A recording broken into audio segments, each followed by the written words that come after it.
Aces Up, episode 40 is live here with the high stakes crew. So I decided to go with the high stakes intro instead of the traditional Aces Up intro. It's been a while since we played that one. So what do you guys think of that one? That one just as good as the other one. This one's a little hip hop. The other one's a little more emo, like emo Metallica rock and roll style. But yeah, so I thought I'd switch it up tonight, and we do that intro. Both of them very, very well done by JC. Shout out JC, Money Design. We love him, man. So appreciate that. Guys, we got a big matzo ball tonight of a news with this Josh Jacobs facing up to 5 charges, a lot of domestic abuse, something about strangulation. I'll get your guys' thoughts on it, and then I'll chime in mine as well. So we got Joey Brown, Michael Gamburg here. Regular NFFC high stakes players. Although we'll be covering a big gorilla board tonight that Mike did a draft last night. So we're going to go over that board of the first 12 rounds anyways. We'll get Mike's insights and what he was thinking throughout this draft and grab some player takes along the way. But first, I want to get you guys' thoughts on Josh Jacobs. Joey, I'll start with you, man. What are you thinking here? I mentioned it to Michael earlier. We was talking about it, and it's a big deal, but it's really not. If we sit and watch, and what I mean by that, I'm not saying out there, people, that it's not a big deal what he done. I'm talking fantasy legal rights. They're going to let the legal system play out. He might not get suspended till next year. I mean, that we've seen this in the past with other stuff going on. So, I mean, unless somebody steps in and does something, I can't see anything being different in the legal process of things. Which right. I could be totally wrong, but I'm just going by the last few years. Rashee Rice and others. I mean, was Addison right? Yeah, Jordan Addison. Yeah, he got delayed. I mean, he may drop because people may be afraid of him. He might be one that you may want to take. I mean, I'm just talking fantasy. I don't agree with nothing what he did or what supposedly he done. But from a fantasy standpoint, he may drop a few rounds. And like I said, he may not get no suspension this year. It may carry over right to next year. Usually the NFL lets the legal process play out first and then goes from there.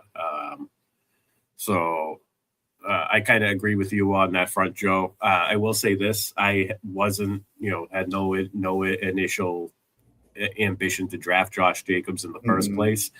At his, he's going in the 3rd round. That's pretty high price tag. Especially in the NFFC format, you need 3 wide receivers, so it's tough to trust. And I know he's been solid when he's on the field, and he gets a ton of volume in the Green Bay offense as pretty much the only running back there. Emmanuel Wilson departed and went to Seattle, so it's basically just him, Marshawn Lloyd. So I mean, Mike, what do you think? Do you think that they go out and try to make a move for like a Najee Harris, or try to entice Arizona with a trade, or some team that's running back rich? What would your plans be right now if you're the Green Bay Packers? Is the circuit? Did he get it? He got arrested. Is that correct? That's correct. Correct. He's been arrested and he's been charged with. I can bring it up in a minute. Been arraigned, I guess.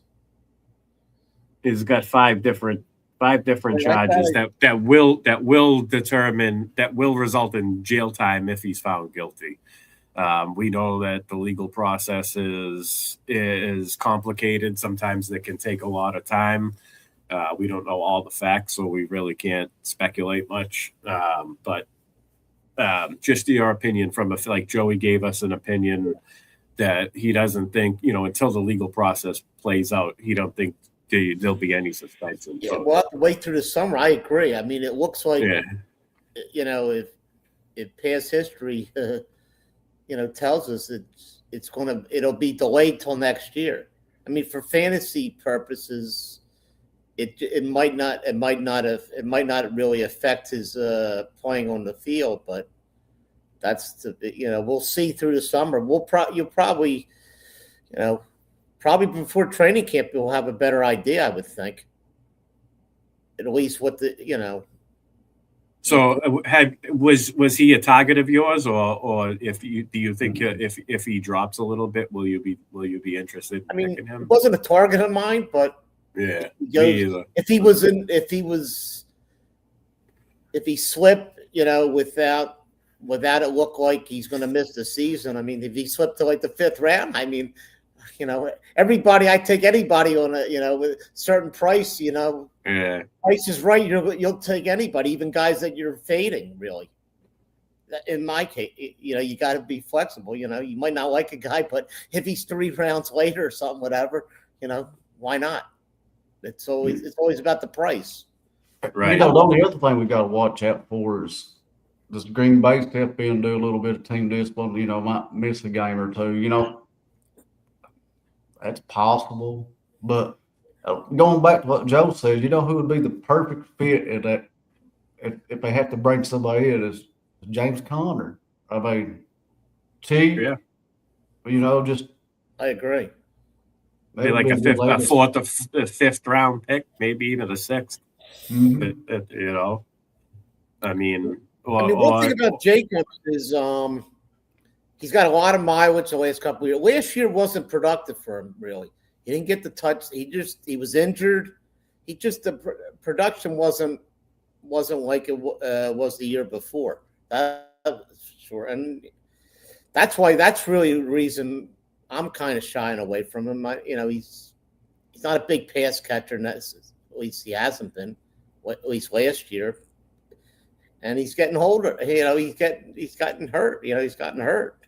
He does have a lot of mileage. I mean, yeah. But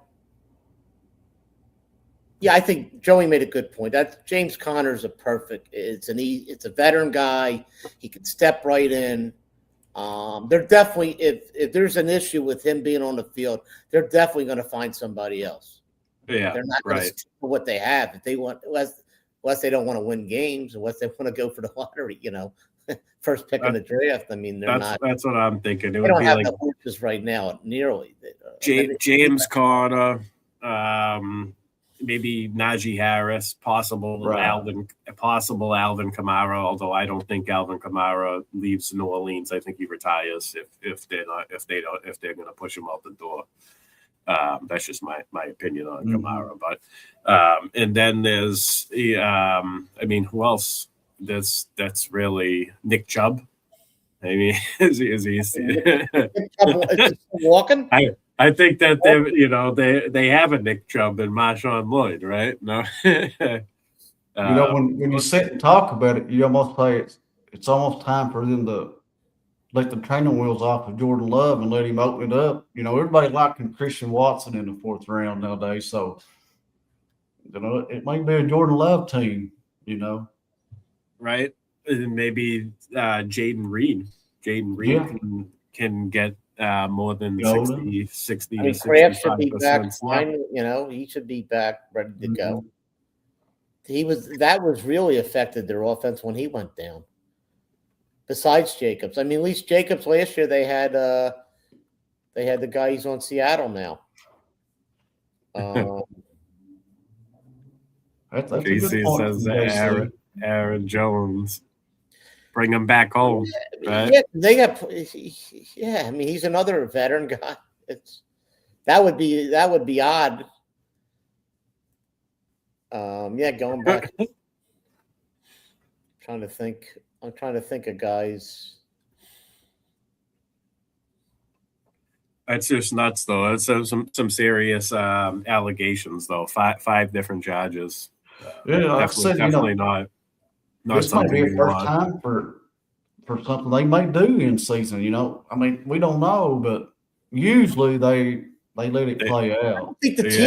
I don't think the team will suspend him unless he's found, before the verdict comes, there's a decision made. I just don't think I think that's probably in the CBA. Can you suspend he's not. Would they suspend him, or would they just outright release him? Do you think they would outright release him if they did some team investigation and found out? That's if they were dead. Found out, yeah. They can do it. They could do it, but I unless they were 110% sure that this thing is. I seen it go down with one of my favorite players of all time. So Aaron Hernandez. Oh yeah. So it can happen. As soon as the team was like, "Yep, this is true," the city was. Oh yeah, so. I mean, but yeah, that's. I mean.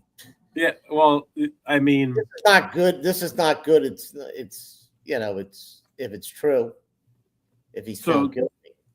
Let me look up Drew Davenport's post because he made a couple of interesting comments, and I want to shout him out and quote him on it because I think that there's in their facts. He stated some interesting facts about the situation. Yeah, he's pretty good about that stuff. Yeah, well, he's a lawyer. He's been a lawyer for over 20 years, I believe. He's got expertise in the area. And specifically, defending criminals. Here it is. He says, non-fatal strangulation is one of the charges. And he says that it's one of the highest predictors of intimate partner homicide.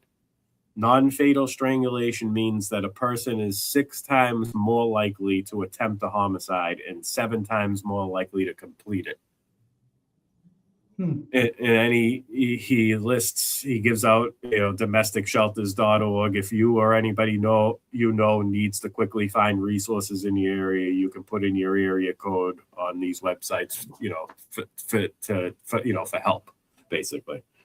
So I think Drew takes it pretty seriously. I think he's obviously had some experience here, with these charges, perhaps.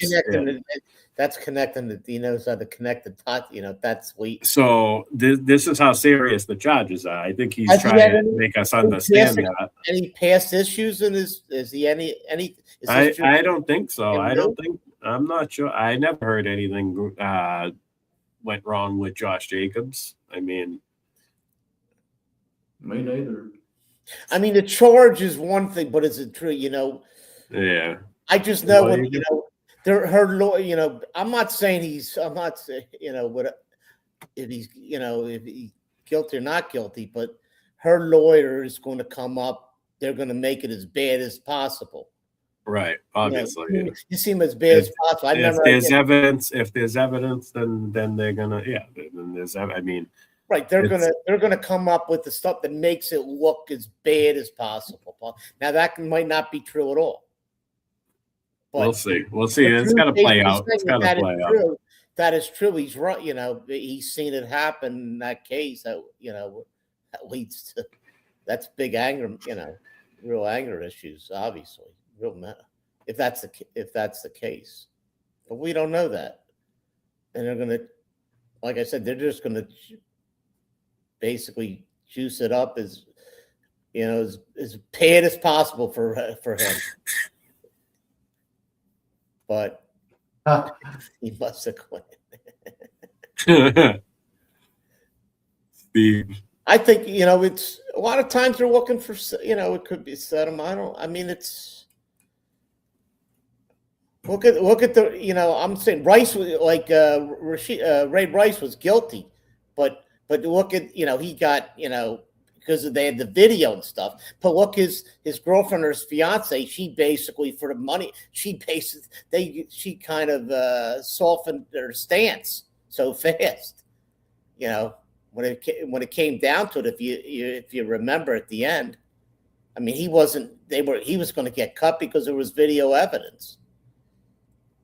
He was never going to make it through, but who knows? I mean, talking about fantasy, I think I wasn't really drafting him to start. Like I said, there's always a price that I would take a guy, any guy. Yeah, there's always going to be a price that you're going to buy it. You might not want it, but that price. There's always a price, so we'll see. All right, so we're gonna pull up a draft board. It's from a FFPC. Let me ask y'all something else. All right, go ahead, Joe. What's your take on, before we go to that right quick, more fancy, what's your take on Bucky Irving and Gainwell? Well, somebody said, I think the coach said it's summer and fall. Or fall. Then Schefter said he should be good, Yeah. camp. So fall. I mean, I wasn't really in on him either, but there's always we'll see what the price is. I don't know if Joe had seen much of it. We'll find out more. I guess you have to read between the lines unless it comes out that he's not going to be ready for the start of the season. What do you know, Joe? Joey's talking like he knows something over there. No, I really don't. I'm just curious about draft capital. Going in. I was more pro Bucky than Kenneth Gainwell, but as we're getting more information about Bucky Irvin, I'm starting to think that maybe that initial take was wrong. Bucky Irvin's definitely been sliding in drafts. I know the one I did a couple of weeks ago, he went in the 6th round, and I think I've seen him in best ball drafts and other draft boards in the 7th round. I'm happy when we pull up mine, he went in the 4th round. Made me happy. Steve says there was a rumor that Bucky might retire. Well, not really saying what he just said, but if y'all go back and look, and people in the audience, the messages, they can chime in if I'm wrong, but he struggled mainly with that injury last year. I mean, really fully healthy. I mean, it's a real concern. I mean, I don't know. I mean, I could be wrong, but so Joe, you're on the Gainwell train. Sounds like, right? He's going to start creeping up if that's the case. If Bucky keeps falling up. When I pull up the draft board, we'll see where Bucky went. And even a guy like Bucky's up. I mean, really, Tucker comes in for probably the 1st and 2nd downs, at least to start. Well, I did take Gainwell and the baby gorilla that I'm in the process of doing. I did take him there, so. I got a lot of Gainwell in the DK best balls. I mean, Joey knows how to sniff out the 0 RB targets. So if his eyebrows already raised at Gainwell, I think people need to take note of that because, especially me, because I didn't think he was going to have more than 30% of a role without Bucky missing time. So if Bucky isn't 100%, or if he gets to training camp late, or he has any type of setbacks, then now might be the time to pounce on Gainwell before he jumps up another round or two. Shout out to Jamie's channel. Jamie, is it Jamie Parag? That's who we shouting out. I think that's the only Jamie I know. Right. What I kind of Bucky had obviously injury issues last year, but once they paid Gainwell with Tucker already there, I mean, it wasn't. But that kind of tells you something. They paid Gainwell, and I couldn't. If you told me 2 years ago that Kenneth Gainwell was going to get this kind of money, I tell you you were crazy. I mean, he was okay for the Eagles. Steve said he's the only person to draft him. I picked him up in the New York Live 350 last year. Steve got 73 receptions out of him last year too. I used them. I think I got 2 different 30. It's like a 30 and a 28 or a 29.6 or something like that. Two different weeks. I used them both weeks because I had a 0 RB team. I mean, Aaron Jones was my number one running back. I ended up patching together a good 0 RB build. Rico Dowdle bailed me out, build that roster out too. I almost won the league. That was the one that we all first through third was like 0.7 points apart. Nice. Cut Gainwell and then picked him back up. Yeah, he was a free agent last year early on. Because he came to life, baby. Everybody held on to Caleb Johnson, including me. I think it was like week 9 I finally dropped Caleb Johnson. You know, that was funny you said that about Gainwell. That's 2 players I can think of last year. People drafted Gainwell, they dropped him, they had him back, and the other one was Jalen Coker. Everybody was on Jalen Coker. That okay, we dropped him when we added him. People added him back. I mean, it was funny. It's funny how fancy. Well, Coker got hurt when he got hurt. Yeah, he was hurt in the beginning of the year, and then he came. He looked really good. He came to be a monster, especially Joe. You had him. You almost start. At least you got a good start in the NFC postseason. Yeah. Pool. Yeah, you were one of the few guys that took Coker. I have to give y'all credit. Y'all got me more focused this year than I have been. I've never been doing nothing this early, but this is a new trend. These shows and everybody like Steve, Josh, and Dan, and you two. I mean, it's got me. I'm more focused. I hate being left out last year in the playoffs. I can't handle that no more. I've got to do something. It. Joey's coming back hungry this year. We got it now. We got to work. Now is the time where we got to work on you coming to New York. Speaking of that, I think you should. I think we got to get you up there, man. Steve's already in. He registered for all 4 of the drafts. I think Steve did the 1. Gamburg's on his hot skip and jump from her, right? Steve's coming up.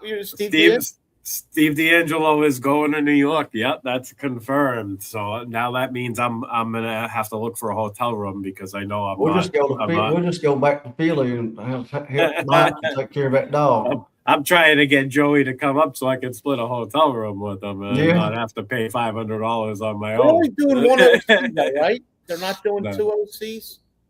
There's 1 OC at 4 p.m. That's it, right? Yeah. There's a prime time at 1. A prime time at 6, a prime time at 10, silver bullet at 10, and I think they do auctions, the 2 auctions in the morning, like 10 and 12 o'clock, the big $2,500 auction, $1,500 auction, and I don't know when the super is. The super. I think the super, it's already I love that. reserved. It's already locked up. I mean, guys that. Yeah, no, I know, but the super is there. It goes down there. Yeah, they'll have that on Sirius XM as usual, probably. They always do. On the OC, I think, is why. I stayed for the first 10 rounds last year. It was about and then I had to catch a train back at Penn Station back to Boston. What, the OC? Yeah, the super. Oh, excuse me. Yeah, the New York Super. So that's definitely a heavy hitter draft. So Joe, you're doing what? What are you doing? The 2 primes? Or as of right now, I'm doing the OC. I'm thinking about doing the bullet as well. I think I might do the 10 p.m. bullet. Good. What'd you do last year? I did the prime time and the OC. But I think I'm gonna do I think I want to do the silver bullet this year instead of the prime time. Not sure if I could do both. We'll see. Right. Cool. Yeah. You all even got me. I just do 1 or 2 OCs, and I'm gonna do 4 at least this year. And that fourth one, Joe, is gonna be in New York. Nice. Steve's doing what? The 2 primes, the OC, and what else? It might be 3 primes or the bullet. Now, Steve, he does a super draft, don't he? Yeah, but he won't be in the New York Super. That's right. But he usually does a draft, one of the super leagues. Yeah, I think he does 1 or 2 of them. He might even. That's pretty good in them too. Usually. Yeah, I'm signed up for Prime. I'm not gonna probably do one in New York. I'm not sure yet. Depends. It depends. I want to do We gotta crash New York. Let's do it, Mike. I'm definitely doing it. I'm gonna do a bullet online. Prime, I'm already done. I already got. I told Joe I got 9 OCs. I'll probably do 12 or 13. That's for sure. He got a better deal buying 9, didn't he? Yeah, I did 9 last year. Anyway. I probably should have done. I probably should have even. I could have got more. I forget the next tier discount. It was. All right, let's bring this draft board up. Yeah. This bad boy up here. All right. I'm going to have to enlarge it to see it. So, Joey, I'm putting you in charge of the chat if there's any questions. Okay. Yeah, because I can't see the chat now. I wanted to see the draft board. All right, Mike. How do I see the chat? Do I see it or? Yeah, it should be on the side. You get comments. I just see it now. Oh, I'm on a private chat. Never mind. Oh, yeah, Steve's doing OC Prime and the bullet. He's doing. Okay. All right, so Mike, what team are you here? What team are you? What team is you? Know what team I'm at? I'm in 6th spot. Oh, I'm MSG. His initials look like Madison Square Garden. That's my initial. Madison Square Garden. No, what's the name of your street? Bullies? Well, I forget the name of your street. That told you to name your team. I live on Locust Street. Yeah, the Locust Street Bullies. Broad Street's right. Broad Street's right next over. When you look at his team name, I look at it as Madison Square Garden up there. Yeah, that's. So I see Steve G. I see Steve in there. Team 1. Steve's in there. Yeah. Fantasy Sopranos. He's everywhere. There's no. I'm not going to list off all of them, but I recognize a couple of names. Yeah, I was telling you guys. I got in. I saw when you see one of it open. I looked. It's like I'm a junkie, so I had to go in 10 o'clock. I had the door gave me no problems, and I was ready to go. Nice. All right, so Mike, why don't you talk us through this? You had the 6th pick. This is the FFPC Big Gorilla, $350 buy-in, $1 million top prize, right? $1 million for the top prize, no KDS, tight end premium. Tight end premium, no KDS. It's also not 3rd round reversal. This is a straight snake. Right. And it's random. Yep, random draft order. You drew the 6th pick. I think you got a great 6th pick. I'm going to ask you though, why JSN over Brock Bowers in a tight end premium? I don't. I'm not saying I disagree with you. I just want your reasoning behind it here because I know people take Bowers as high as 4 or 5. Sometimes they do. I don't get it. Guys, I've seen guys get crazy with 2 tight ends in the first 3 rounds, and I don't know. I think JSN is going to score. He's going to score more points. Let's put it that way. No question about. No question about it. In my opinion, unless he gets hurt. I mean, I think it's a sucker's pull. I mean, what I like the FFPC gives more. It's 1.5, right? Player. It makes it easier because you got more flexibility in your roster. You could go 3 tight ends. You could go 4 running backs and 2. So, right, it's 2 flex, 2 wide receiver, 2 running back, right? Yeah. So and 1 tight end. Yeah. I think they make it. If you're the number 7 pick, you get if you're number 7, you get I think I got it last year. You get a free best ball. I almost got it 3 times in a row. I could have got a free main event. If you get the number 7, that's another thing they added last year. You get the 7, you get the. It's a main event entry. You get it twice in a row. Twice in a row. You get, I think, twice in a row, 3 times in a row. I was looking for. I got twice in a row. I got a free. Steve in the chat, he liked JSN over Bowers also. I agree. No, I'm not. That's why I said I'm not saying I disagree with you. I just I wanted to use your thoughts on it. I mean, here's what I was talking. My only concern was my next pick I would have taken ASB if he wasn't there. Right.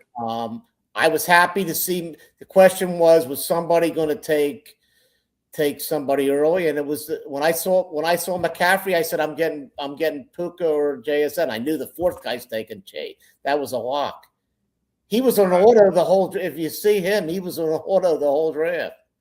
And the good thing about the auto looks like he set a cue though. I mean, the NFC should do the same thing. I would tell Tom or Greg, if you do auto in the FFPC, you don't have to wait the 59 seconds. It takes the pick goes right away, so you're not sitting there when a guy's on auto. The NFC. I never even noticed. I noticed that because he basically was boom, and every pick was auto for him. If you noticed, he got the asterisk next to it. Right. So that's something I wish the NFC does. I mean, with good players, you don't really get them. You don't make many guys in auto, but sometimes you do, and it's so annoying. You're sitting there, you got to wait 59 seconds. Team 4 is pretty nice. I'm looking up and down that Team 4, and I like it. Then Jamar Chase, then Saquon in round 2. And then Malik Neighbors. I'm not a fan of the double tight end there, but double tap tight end. Yeah, but he got 2 good ones. Yeah, I mean, but he sacked. I mean, I think that's a sucker's play. People see the point and a half, and I get in these. I haven't seen. Yeah, but when you have, if you land 2 top 5 tight ends and you play, doesn't it not give you a little bit of a positional advantage? Passing up. I mean, we'll see at the end. I don't know. He passed up on Bucky, Trevion Henderson, David Montgomery. Too many tight ends. You see a lot of tight ends with the bind. They're unfortunately they're prone to injury. They do a lot of blocking. They do a lot of other things besides giving you fantasy production. They got that's involved in their job. Unfortunately, in real football. Right. Team 7's interesting. Well, they did take Brock Bowers, but he got the Baltimore stack. He's got Zay Flowers, Lamar, and Andrews. Yeah, I like that. That's interesting. And he scooped up all the good 0 RB targets: Jadarian Price, RJ Harvey, Kenny Gainwell, and Chris Rodriguez. Four pretty good 0 RB targets. My second pick, I was going to take London. He took London. Then Hampton was a natural for me. And then coming back, it was between A.J. Brown and Pickens. I just think A.J. Brown in the 3rd round, I think he's going to go to yours, June 1st. Wherever he goes, he's going to play pretty good. Yeah. Oh, yeah. It's an increase in fantasy. I mean, I can tell you that personally from going to every Eagles game. Yeah. He still has it. The problem was the offense, the scheme, and the quarterback. So we'll see if that changes this year with the new system. But I think he's going to have something to prove, and I don't think he's lost it. I think he's going to be hungry for the 3rd round. That's why I took him over Pickens. He's going to be if he goes to New England, he's going to be the alpha. I mean, Pickens is always going to be. He's going to be a 1. He'll be a 1.5. He won't be. Basically, he's not going to be a 1. And then it swung back around to you in the 4th round, and I like this pick as one of my as a nice 4th round target in my opinion. I didn't like the running backs there. Right, you got Javonte, Bucky. I might have thought of, even though Kyron in the 4, I might have thought of him, or even that was an easy pick. And the next, next one was even easier. I was considering Watson in the 4th round. Actually, it was between him, McLaurin, and McConkey. Basically, were right. But I was happy with it. I think Watson now with Wicks and Dobbs cleared out. And way he looked on the field the last playoffs and the last half of the year. I mean, he's on the field. Could be a monster. He can make some big plays. So Bucky goes in the 4th round in this draft. I was happy to see that. Yeah, that's pretty high. I was happy to see Javonte Williams. So I like him, but I don't. Do I like? I got him in the 8th to 10th round last year. Do I like him in the 4th round? I don't think so. A lot of shop people are liking him just because of the volume and the goal line carries, and the fact that it's bad, but I think it's. The fact that Dallas has that like Cincinnati Bengal type of environment where they give up points and then they're forced to stay on the attack all the time offensively. So we'll see if that changes this year. I think we'll see. But I don't. I just 4th round. In the NFL, I wouldn't like him in the 4th round. I think there's better. When you got to start 3 wide receivers, it's He took Kenneth Walker. He took basically. I don't. In this format, he's got flexibility. You could go 4 running backs, and you could start all 4 of them. I don't understand. I saw a guy in the I'm not sure if it was your draft, Joe, or in the NFC. I don't understand a guy taking 4 running backs to start in the end. Yeah, I saw that. I saw that on. It wasn't my draft. It was somebody else. It was a OC. I forget. It was I think it might have been the one the football guys live streamed. Right. And I saw that the guy had 4 running backs in the first 6 rounds. You tell me what purposes? That's just giving money away. That's I was just gonna say that. I call that NFFC suicide. There's ways to commit NFFC suicide based on the format, and taking 4 running backs in the first 6 rounds is very hard to recover from when you have to start 3 wide receivers. You're happy to see that. You can make it work, I guess, if everything aligns right and then you avoid injuries and whatnot. But you're asking for a perfect world, so it's definitely risky strategy. One guy I was drafted just in baseball, in the NFC baseball. One guy by accident. He did it He did it. It was on auto. He didn't realize it. He drafted on auto. He had it on auto, and he took it in the first pick. He took Ohtani, and then he took Kyle Schwarber. And they're both UTs.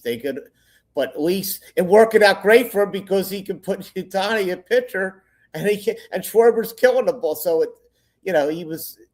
there's a case where it worked out. A good mistake, yeah. He's got to start Ohtani as pitcher. You got to use both of them. You're not going to sit both. One of them. I guess he did. I wonder to see how he's doing, but that actually worked out well for him, even though it wasn't by design, obviously. Just going back to mine, I went 6th round. I think Laporta. I got a value there with Laporta. Yeah. In this format, I think he's coming back. I think he benefits from David Montgomery departing. Mm-hmm. Yeah. I know people think Jahmyr Gibbs is just going to score 1 million touchdowns, but I think, with the healthy Laporta and David Montgomery not there to help out around the goal line in the red zone, I think Laporta could be utilized a lot more here, and we could see a spike year for touchdowns for Sam Laporta if he could stay healthy, and of course more volume too. But go ahead, Mike. And then afterwards, I wasn't looking for it, but it fell to me. I'm a big Joe guy. Taking him in the 7th round, I'll take him all day. Right, and is 4 points for a pass and touchdown in the FFPC, the NFFC we play in, the football guys online challenge. 6 points for either way in the 7th round. This is why he goes after Drake May, Lamar Jackson, and Jaden Daniels, because they get the rushing bonus with the Russian quarterbacks become a little bit more valuable because the passing quarterbacks are getting 2 points less for their I passing. mean, I was thinking about Drake May with the AJ Brown, but I needed the tight ends. The tight ends went off. It was the end of the tier for me, basically. Right, and then Kincaid went, and Kittle, and I didn't want either one of those. And when Pitts and Tucker Kraft went, it left. I figured I needed tight end. He was there in the 6th round. I wasn't paying up. 4th, 5th round capital. Right. So, and I would have taken, if I didn't take the tight end, I was taking Drake May. I was telling Joe I wasn't looking for the Charger stack. I mean, not with Herbert. To me, not with Hampton, and I just wasn't. Just didn't excite me. I mean, I think he'll have a good year, Herbert. But what you're getting out of Joe Burrow when he's production wise, and Drake May with the hookup with AJ Brown, that would have been nice. But I had to go a different direction, and at least I got a quality quarterback and didn't have to pay much really. Steve put in a question asking, do we think the Lions will continue to regress? I mean, I haven't followed. How's their offensive line looking this year? Is it? They supposedly have an easy schedule, right? Based on last year's results, of course. They still play indoor. I still think there are. I mean, I think they're all right for fantasy, but they missed the playoffs last year, if I'm not mistaken, right? Yep. They missed Yep. Yeah. So I think that's what Steve's getting at, is just the overall team itself. I happen to think that there's a chance of a bounce back. That division is fantasy bonanza. That division, fantasy bonanza. That division is really hard to predict. I mean, it's almost like last year it was Minnesota, the team with the most misfortune. Also they had quarterback issues, and they're probably still looking at the bottom. Being the bottom of the division, going into the season, but things can change in that division, in my opinion. You got Caleb Williams, progressing another year with Ben Johnson.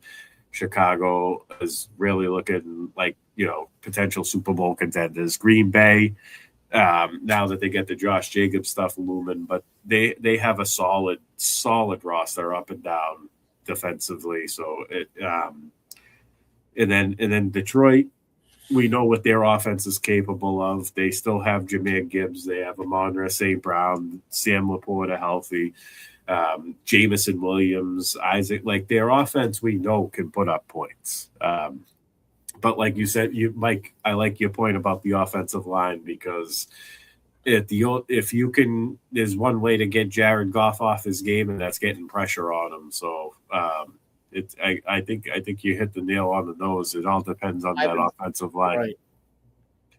Yeah, allowing the offense to keep them in games.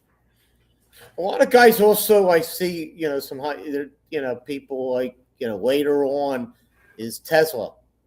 I mean, he didn't really, I think he didn't get the playing time last year, but I think that'll be interesting to see how he does as a late, obviously way down the road in the draft, but that'll be interesting to see. He was basically the only thing he did last year was when he caught a ball, it was a touchdown. Yes, Steve makes a good point. Would be the offensive line. It really failed them last year. He's right. All right. So where were we at? Joe Burrow. So now talk us through your RB2 little run here. I mean, I like Rashad White a lot. Rashad White, yeah. Rashad White. It's a PPR. I thought that was the best pick right there. I was thinking of Gainwell. Obviously, he got snapped up, and when it came around, I figured, why not just take the other half. Modern guy would have been nice too. Yeah, I was thinking of him. Yeah, he was actually the guy. Yeah, Montgomery was two picks before. But obviously they probably saw I was probably looking at a running back because the guy who took Monungai. I mean, he went run 3 straight running backs with Hubbard. So he probably was looking. I don't know. Was he looking? Yeah. Was he looking at maybe with one running back? You never know what guys are thinking. Right. But actually, you could start 4 running backs. Yeah, you can start 4 and he wants I don't like his wide receivers. I mean, I think he's sacked. I don't know what he passed up there, but he could have had Chris Godwin, Ricky Pearsall, Michael Wilson. Yeah, so I guess the receivers would dry at that point. It would interest me, but we'll see. I mean, it can work. It can work because you took 2 out of 3 Washington running backs, Krosky, Merritt, and Rashad White. I agree. I think Rashad White has a role for sure. We might have the PPR. I think is yeah. They also drafted Katron Allen. This is a guy. This is a guy I'm in on. I think he eventually 12th round. I think he eventually surpasses Krosky Merritt, but anything can happen. Krosky Merritt showed some juice down the stretch last year, last couple of games, meaningless games, but and then the next pick, I figured I needed. I was set at the wide receiver, obviously. I needed to focus on the running and Tracy. I think look, Scatterboo. You never know. Scatterboo goes down. I mean, the way he put, it's Tracy might have a role, I guess, anyway. But he fits right in to be the starter, right? Who else is there? Besides who's behind Tracy? I like him. He's one of my favorite handcuff running backs. 10th round. He's got some little standalone value. Or I don't. He catches passes. He's yeah. He may have a role early on with neighbors, maybe not starting out. They may use both backs, implement both of them in the passing game. I think they're going to use a lot more of both myself. The way Scatterbo plays, I think they need to limit his reps a little bit. I mean, and once they get into like the high physical contact areas down inside the 30, the 20-yard line, then you see Scatterbo come in the game. But I think early in drives, I think you could see, I think Tyrone Tracy is going to get, somewhere between 10 and 12 carries per game and perhaps a couple of targets as well. Yeah. And he could fall into a bigger role. I mean, I told Joe, I said, look, with the way I built the team with Hampton, that still got that top end running back. You just need somebody to hold down the fort in the RB2. You need somebody where you're not expecting you want a consistency, basically a chance and that's where I feel White probably more so than JCM to begin with because he catches passes. I mean, that's all in a PPR when it's. I think their offensive line is going to be better this year as well. I think with the signing of Likely, now the other tight ends, the Bellinger, these guys they're really good inline tight ends. I think now that they have a tight end that can split out and go in motion and move around. I think it takes some of the focus off what the other guys can. The other guys can focus more on being. They're going to get more of the inline snaps. Is what I'm basically. I guess I'm trying to say. And I just in this, Wan'Dale Robinson just departed. You're looking at 166 vacated targets. I don't want to overrate vacated targets, but the production has to come from somewhere. So I'm with you. I do see both running backs being involved in this offense. So Tracy, great, and he's only costing me a 10th round pick here. great investment there, in my opinion. I needed depth. I needed, Yeah. Yeah, you did a hero RB build. You went hero RB, and you had to hammer the middle rounds there. We got Jalen Coker and Antonio Williams in 11 and 12. I like both of these picks. Yep. Yeah, I was looking at, felt that actually I wasn't looking at Johnson or Golden. I'm not a believer really in stacking those guys because I'm not starting them. I'm not going to wait for an injury. I'm starting Watson. I don't like, that would have been a stack either with McConkey or with Watson. I wasn't looking at those guys. And Coker, I like what I saw at Coker. Coker was the guy. I mean, he was really solid production, a lot of catches. I liked him. There wasn't really anybody. Higgins was a consideration, and I like this. I just went with this Antonio Williams. A lot of guys like. I like him. I like him too. I was actually thinking of him instead of Coker. I went with Coker. A little more, stability. Yeah, no, like Coker's a great pick there. Coker's a great pick. Williams, I took a shot, and then obviously the 13th pick I took from Keaton Mitchell, right? Mitchell. I like that. You backed up Hampton. If Hampton goes down, Mitchell's Vidal. I think when he had the opportunity last year, he dropped the ball. And he was off and on. Yeah, he was. Yeah, off he got off when they needed him though. When he was important. I agree. He's not one to handle. Mitchell's a more dynamic player. Can catch. I think that they would both be involved, but like you said, Mitchell's got that pass catching ability, home run, and he's got the home run. Right. Mike Daniels like fast players. Well, offense will be fun. He does. I mean, no question about it. So I was, one guy I did Aubrey, you can see I'm a big Aubrey guy. I took him in my baby gorilla so far, but I don't think it was 10th round. I did get Fairbairn. I'm a believer. I'm not. Fairbairn's a good pick. Kickers earlier than normal. In the FFPC, it's kind of important too, because in the NFFC you have team kicker. So if a kicker gets injured, you're covered. Unless you want to pick up another kicker, you still can. But if not, you get whoever is kicking that game for the team that you have. So it's kind of nice to secure. Like that format, but it's kind of nice to secure a solid kicker in the FFPC. Yeah, I'm a believer, and I think Chris.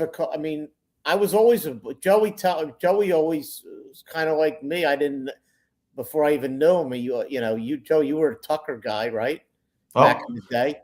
I used to tell everybody, I was like, okay, here I am in round 13 or 14 of a draft.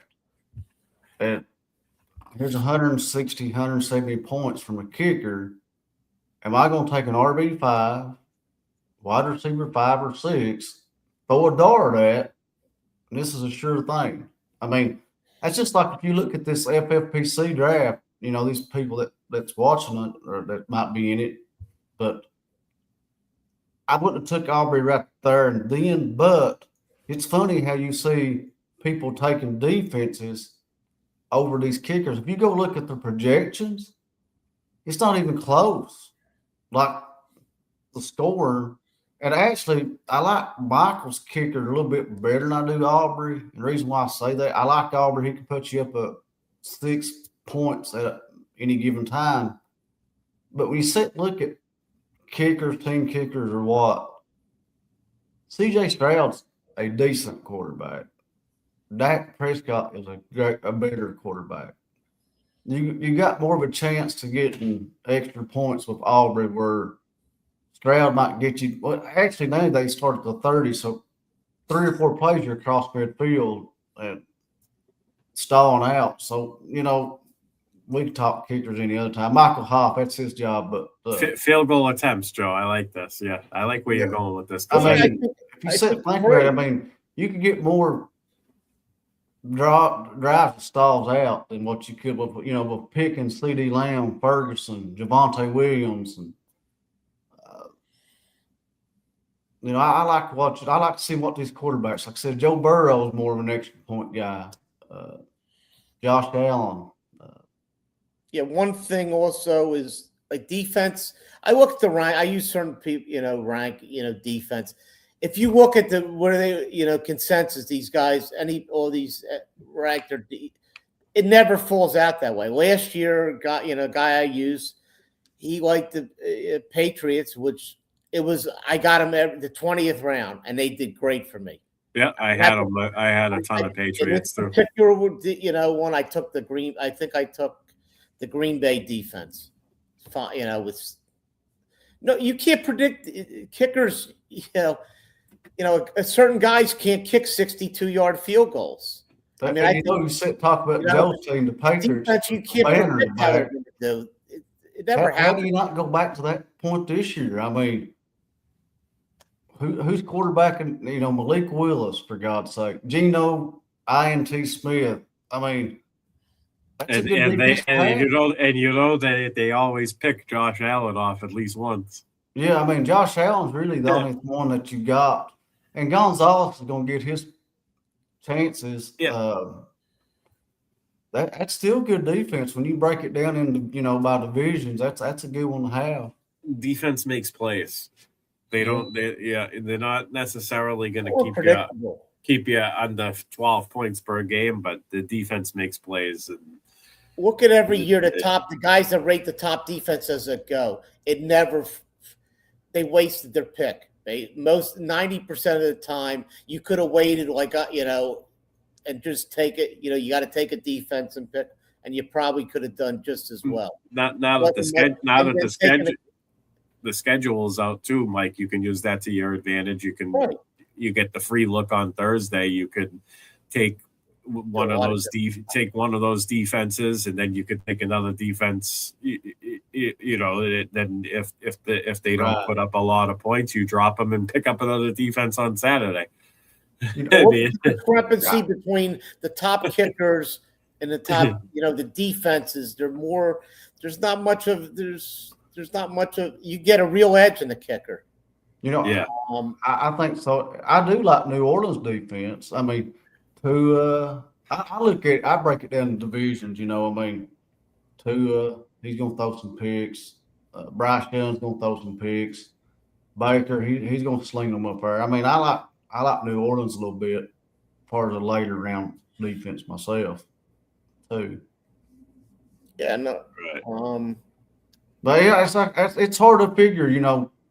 Like Denver. You got Mahomes, Herbert, and then the Raiders. Of course, but Denver's got that's a pretty tough division.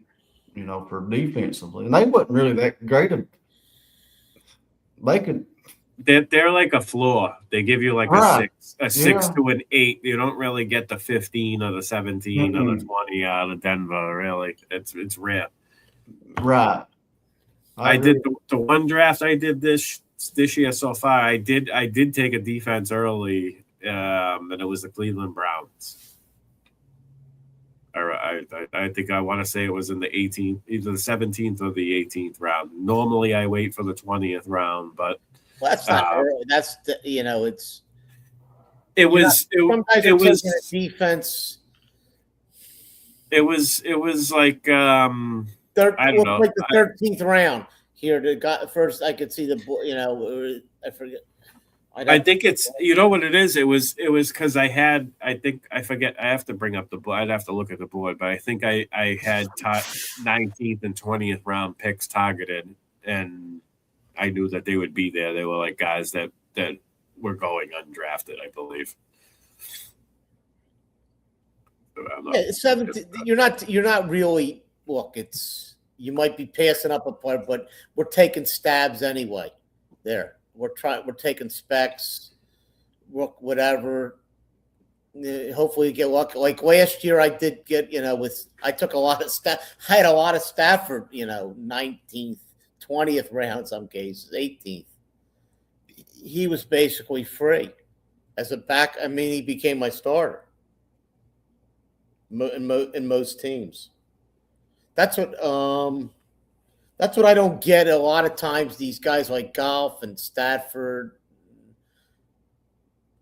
I forget a couple other names where you see them get pushed down, but all their receivers and running backs are taken in the top 4 rounds. I mean, I've been doing that for years. With Prescott's been a value over the last several years. Big time. It was 15th round. I took the Browns, 15th round. Steve's putting some good comments on. He said, look for defenses with the best early schedules. Then he said kickers are mostly like closers. They change drastically. They change all the time.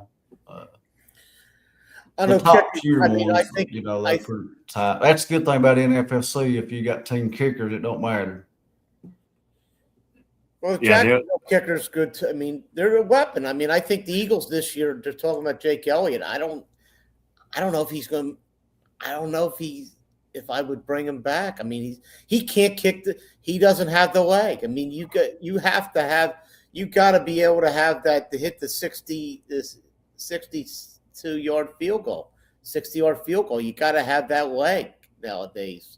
I hope Joe brings the kicker guru on. I want to listen to him talk. Off, I know we were supposed to be on a couple of weeks ago, and I had to switch the time on him because I all of a sudden we have 6:30 to 8 p.m. Little League practice, which I think is insane. The fucking kids are 7 years old, 6:30 to 8, and we were doing 6:15 to 7:30. I believe, and I think it was a problem making the other team. There's like 4 teams or 6 teams, but it was two. There's 2. The park that we share the park with another team, so they practiced before, but I guess they had to push their start time back, and I don't know. So now we get 9 p.m. Aces up instead of 8 p.m.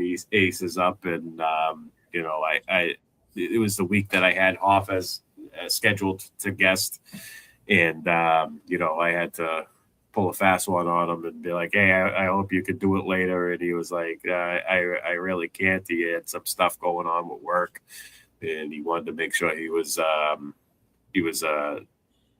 okay, awake in the morning and whatnot. So, but yeah, we can do that. We gotta get Hoff back on here. Need some I like him, man. His YouTube videos and articles. That's hidden fantasy. I know we're sitting top kickers, but that's hidden fantasy points. When we all draft against these great players in these leagues, that could be the part that puts you over the top. Because everybody drafts pretty reasonably. Pretty good defense and kicker. I say it all the time. You want if you can get 25 points out of your defense and kicker combined, that's a successful week. Yeah, right there. That's you're scraping up points. So now if your lineup gives you 150, you're up in the 175 range. You know what I'm saying? That's where those are nice weeks. That's what you want. Yeah. If your lineup gives you a 130. Now you get 155. Your lineup had a subpar week based on your usual weekly average, and because you have that solid kicker defense, you're streaming if you're streaming kickers, or if you roster two good ones and you're playing matchups, that's you're scraping up points. Same thing with defenses. If you roster 2 or 3 of them. I like to carry 3 into the shootout. I won't necessarily have 3 early on, but I like to carry 3 into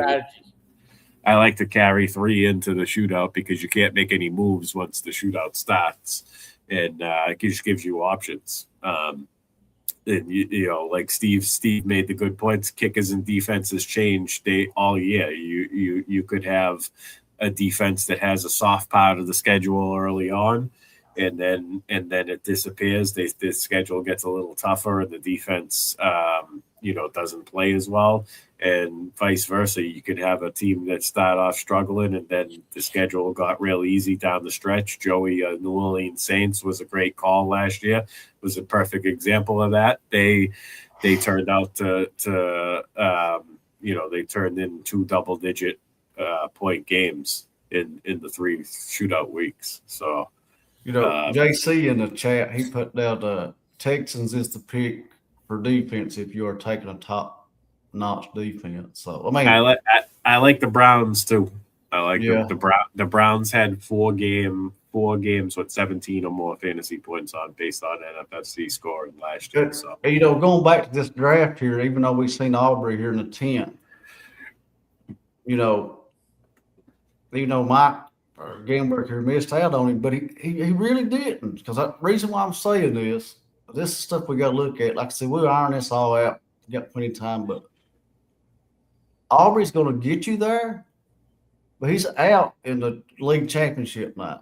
So Mike's sitting there with probably the second best kicker in week 14. Yeah, I couldn't risk the 10th round.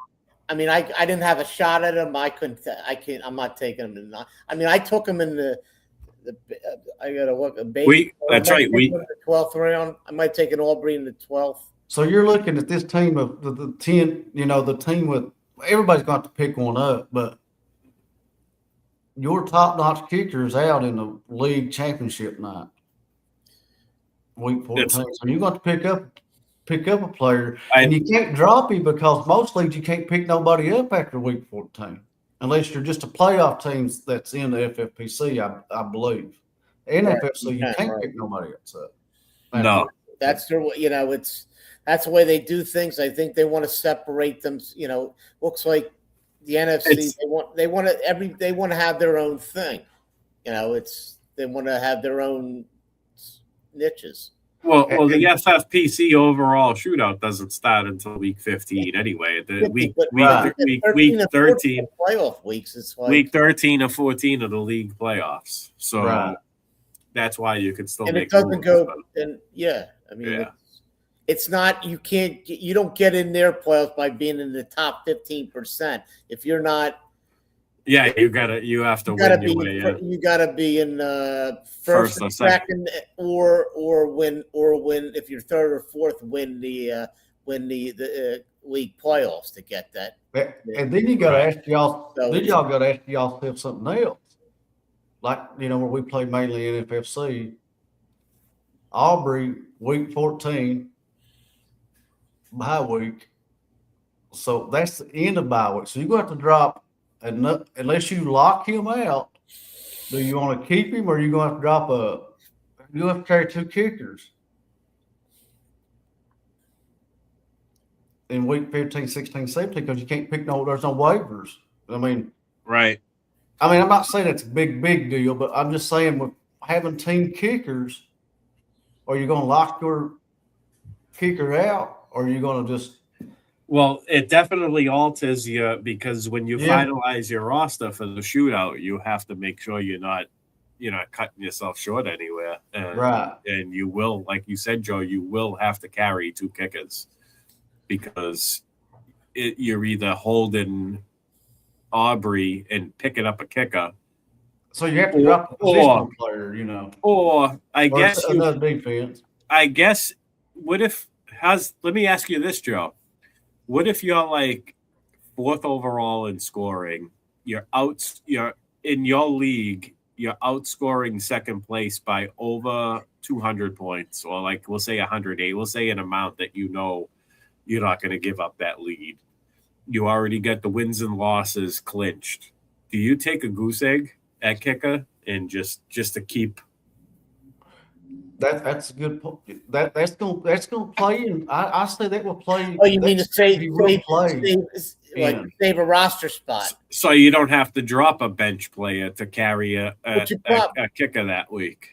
Oh, you mean absolutely. not in the shootouts you're talking about, right? No. Because you can. Just because week 15, there's no more waivers in NFFC. Yeah, you got to really go. Yeah, if you want to. I mean, it's still a play. It's still a playoff match, though. So you kind of don't want to take a zero. You want to go with two kickers. I'm forgetting FFPC is head to head.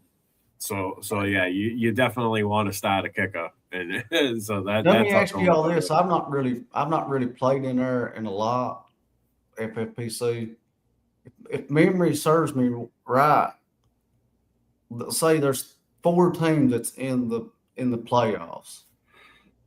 You're the only teams that are allowed to make waiver wire moves, right? For those 2 weeks. Right. Everybody else they can't. And then once week 14 is over, everybody's locked because you go into the shootout against you're playing against other leagues. So obviously waiver moves you can't because every free agent pool is different. So at that point, right. I mean, the only other strategy, just on my team, which I don't. I look at a lot of these other teams, which I don't agree with. When I take a quarterback like Joe Burrow or Allen or even Drake May this year or in the past Lamar Jackson, I'm not taking a backup. With those type of quarterbacks, I look at team 8. I mean, I don't mind his, but he takes 3 quarterbacks within the first 3 rounds. You can always start one quarterback. People wait. And I remember somebody in the NFC, a good player. I'm not going to mention his name.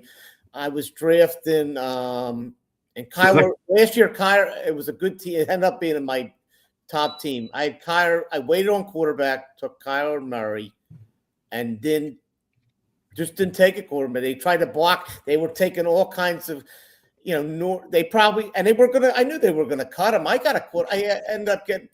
I'll find a quarterback for the bye week. I don't get that at all. The paranoia, people. You only take quarterbacks if you're taking, if you're taking 2 guys like that, that are not locks a starter. You want to match up, but I'm not sitting Joe Burrow. I'm just drafting Joe Burrow. He's not sitting. I'll get a bye week. There's a very, very, very good NFFC player that takes 3 quarterbacks occasionally, not all the time, but occasionally. Joe, I think who I'm talking about. I won't mention his name either, but he, we will, if you come to New York, you will be drafted against him. I'll say that much. My feeling is if you can only start one of them, and we got 20 roster spots. It's when you wait. It's when you wait. I think it's nice when you wait. Like if you wait until like the 11th, like you could take Jackson Dott and Jared Goff and Tyler Shuck or Jack. Like if you wait, I take 2 of them. But again, I take 2. But a top quarterback, why would you take? You're punishing yourself having to make that decision every week. So I mean, you really got to have confidence in being able to pick the right quarterback. I mean, team 8 there. He took 3 quarterbacks, and he only has 3 wide receivers. I mean, that makes. You can't tell me that. That doesn't make any sense. That's a bit, it's. Do you see his team name? Yeah, I mean, he's rigged. It says shit's rigged. That's his team name. and your tight end premium. He's only got he's got one tight end there. I'd rather you want to have depth at tight end in this format, Now my baby gorilla, I took Josh Allen, but I did take the other quarterback. But the only reason why I did was because Josh Allen week 7 bye. I got looking at week 7. I had drafted Jalen Waddle. People knows here I like Bo Nix. I took Bo Nix. I said because they're at Arizona. I said that should be a fun game. I said that could be some high scoring points. I personally like to have a second quarterback. I hate to go to the wire and have to go with Malik Willis or something in a national contest if you get out. I understand both concepts. It's just what you feel comfortable with. I mean, it does make it easier. Okay, I'm gonna stick this one quarterback in and play him all the time. No, I'm saying the top. I'm always saying on the top quarterbacks. One. I'm talking. I said 4 quarterbacks were. Mike, did you take a backup in this one? No, I said I did. Oh, okay. I didn't take it. I don't take it back. I took in a baby grill. I took Josh Allen, which I know with Steve still around. I mean, I'm a big Josh Allen fan. Big. I got Jefferson and Mont St. Brown at the 9th slot. I figured I'm going with the hammer, Allen. I mean, I'm not going to I don't need a backup there. I'll need, if he gets on a bye week, I'll find somebody, and you're always going to, guys that stack quarterback, something's always going to happen. Most guys are going to cut guys. I mean, it makes no sense at all. You're giving up a running back or a wide receiver that could turn into a number, whatever. You got a chance. Oh, it's a valid point. I mean, I understand it totally. We're not playing super flex here. It's two quarterback league. I mean, just don't make. If somebody could explain to me if it makes any sense, especially where they took them. I mean, no, I'm with you. I'm with you, Mike. If you for the most part, a lot of the time I'll just draft one quarterback, depending on who it is. What you said, I'll draft basically a golf and maybe somebody that somebody's gonna the people who draft 3 quarterbacks. If there's more than one person that drafted 3 quarterbacks, like you said, Mike, at some point they're gonna drop one of them because they're gonna need the roster spot. They did. I found I ended up with, I forget, with when Murray went down, I waited and waited. I said, screw it. I'm not. Guy wants to draft 4 or 5.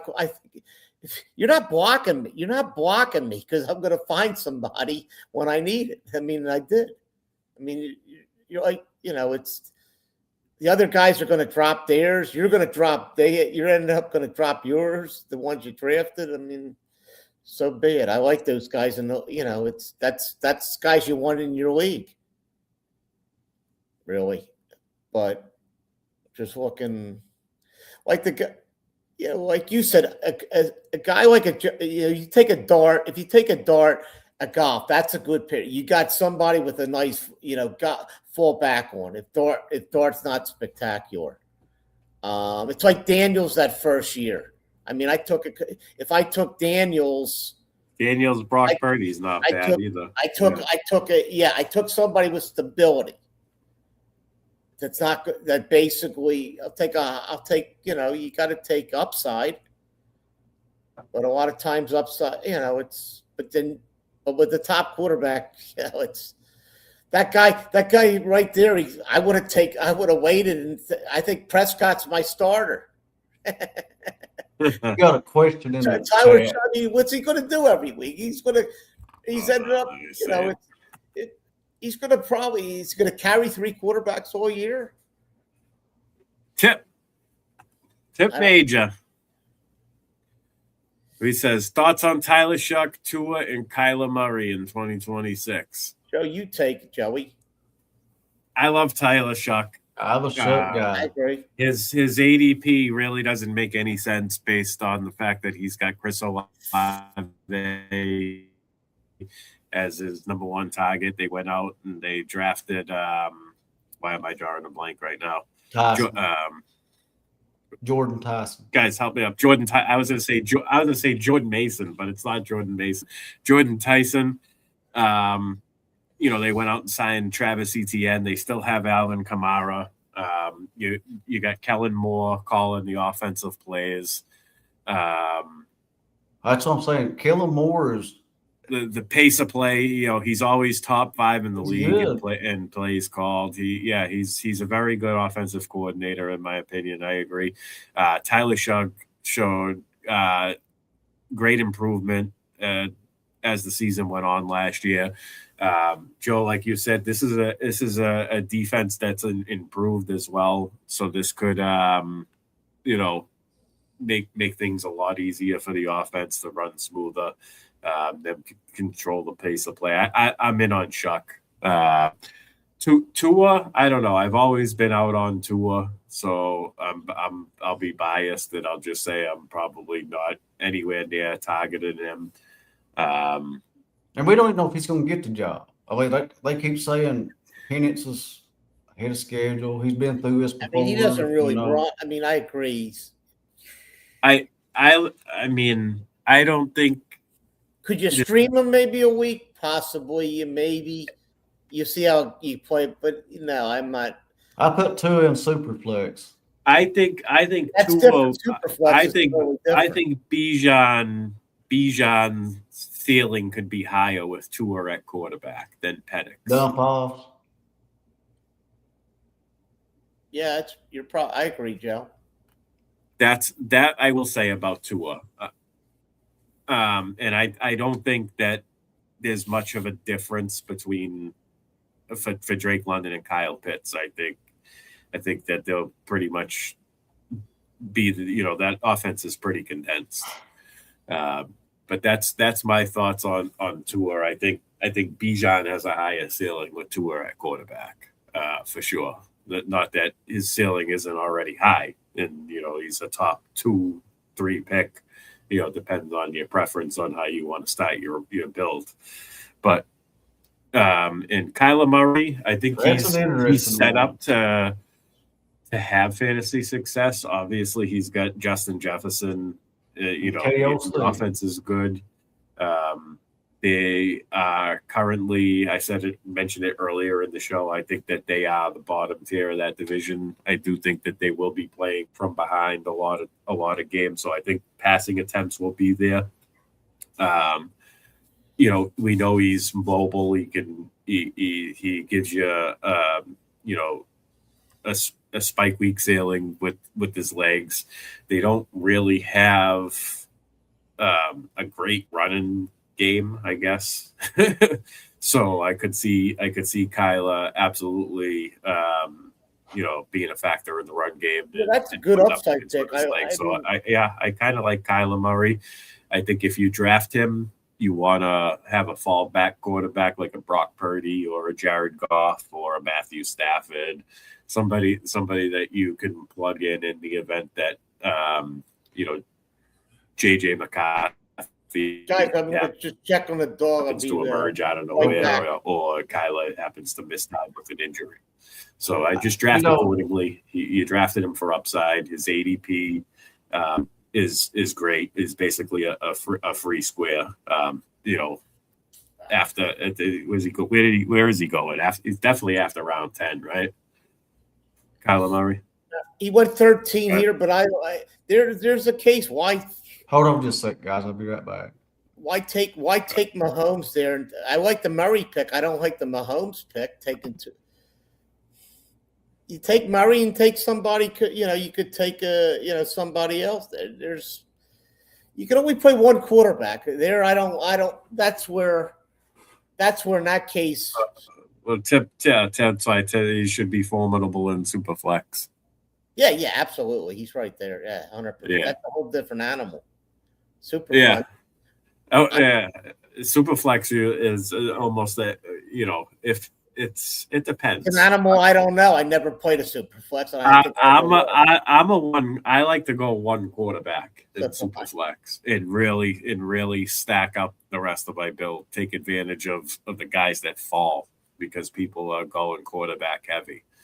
But again, if I'm in a spot in the draft where it's clear cut, I have to take the quarterbacks because they're the best value on the board, then I will end up with two quarterbacks. But I like to tackle super flex leagues with one good quarterback.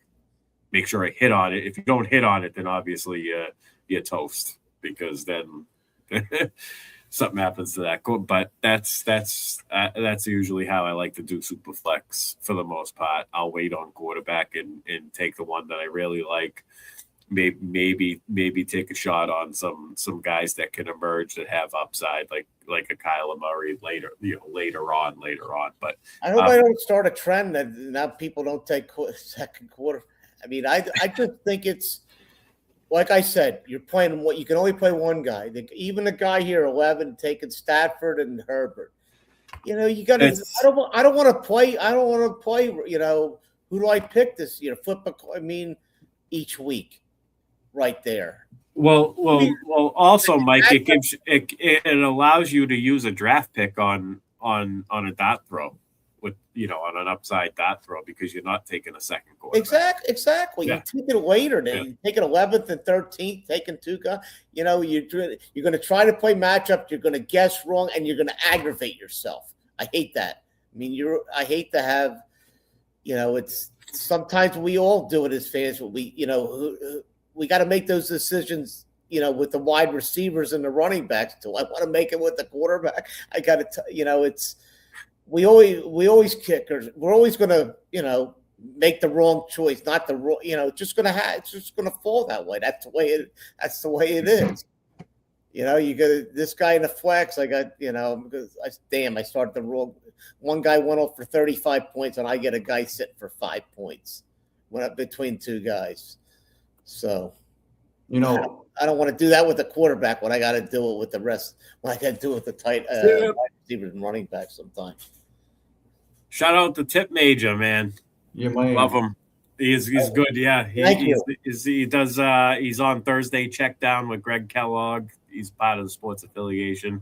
He also writes for Football Guys. I think I've seen him on this. Yeah, he's sharp, man. He's good at I like how he evaluates team situations. That's something that I take pride in. I feel like that's one of my strengths. And when I have conversations with Tip, it's usually about a team situation, and we want each other's opinions on it. So and he is a Raiders fan. So if you have any Raiders questions, you can throw them in the chat. He might answer them for you. He's but what's he think of the wide? How's he think of? What does he think of the wide receivers? Jalen Naylor, baby.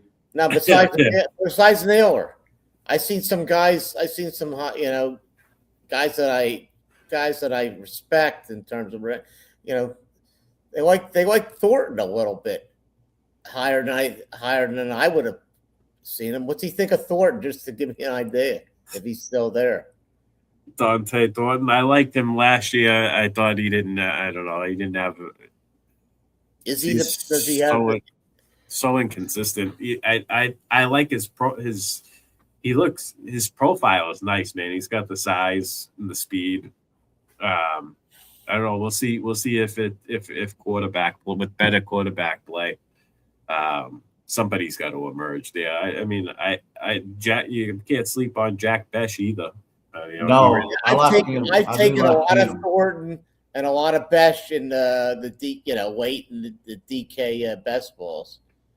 Just start PPR. He could be a PPR cheat code if he gets the right opportunity. It'll be interesting to see how they whatchamacallit comes. How he a lot of touches for Ashton Genty. That's for sure. Like Tip talked about, he likes going after Tyler Shuck, and I agree with him because you look at week 15 at Tampa, week 16 home against the Cardinals, week 17 at the Falcons. So they got a real nice playoff schedule. Yeah, that's nice. They're all healthy. That's a good all good points, Joe. I know you and I were talking about that yesterday. Yeah, that's important. You like to mix that in, which is good. Well, it helps for tiebreakers because if you're waiting on quarterback and you keep getting sniped, and now you're still waiting on quarterback. You're looking at Tyler Shuck and guys in that range, and you see Shuck's 3 weeks there. That's the reason to take him. You're right. Yeah.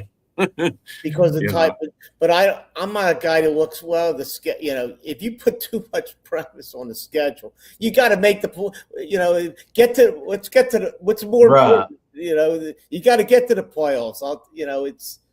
That's so tough to predict. Weeks fit. I mean, it could change, but that's a good point. If you're a tiebreaker, Joe, that's a good point. take. But no, you got 2 wide receivers.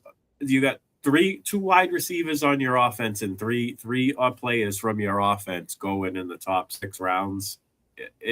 But the quarterback's ADP is that far down that it doesn't make any sense. And that's why Shuck sticks out as such a value to me this year. That offense is going to be high flying. I think that I would say that they probably win that division. We got Tip. Tip gave us an answer. Bowers will be an animal this year. Genty could finish top 5, touching the rock 15 to 18 times per game. That's it. I say the same thing. They're going to lean on What's he those 2 think guys. of the wide receivers, the Thornton, Becci, and Probably not Tucker, fantasy. right? And I'm guessing not fantasy relevant unless best ball.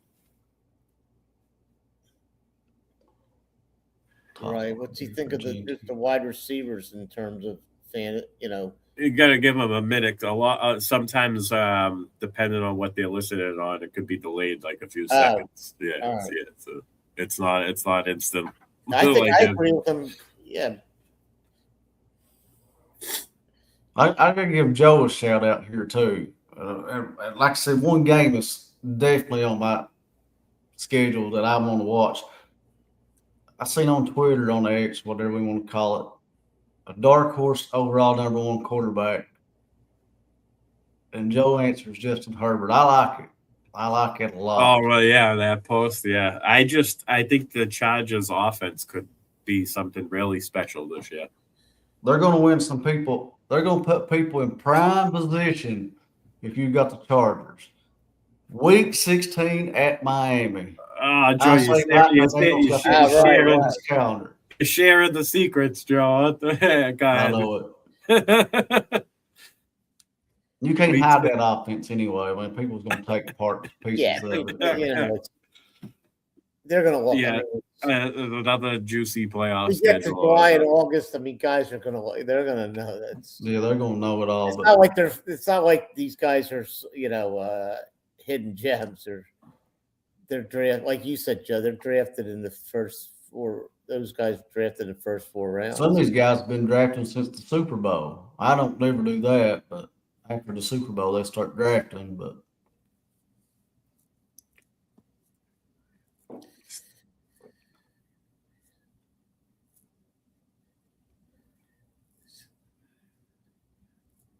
are you thinking you would be starting Shuck before the playoffs, or are you willing to sit the guy that got you to the playoffs to start Shuck? Depends who the guy is, right?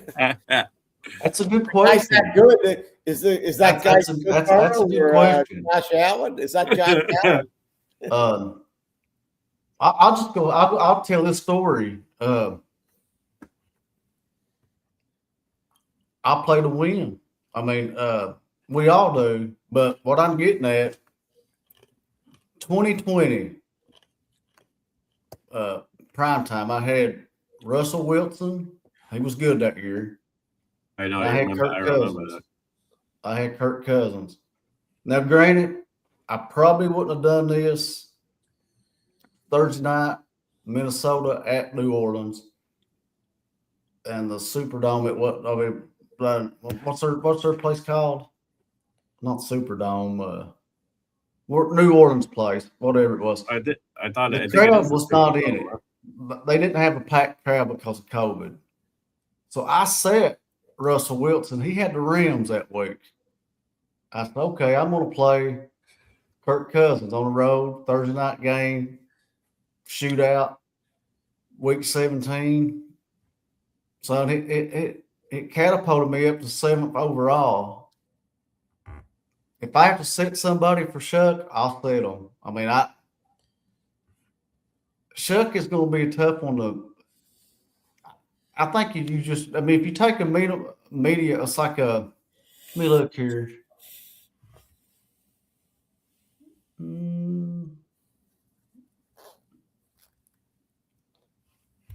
It just depends on what quarterback you take. I mean, if you take Tyler Shuck, you may play him a lot of games, just based on.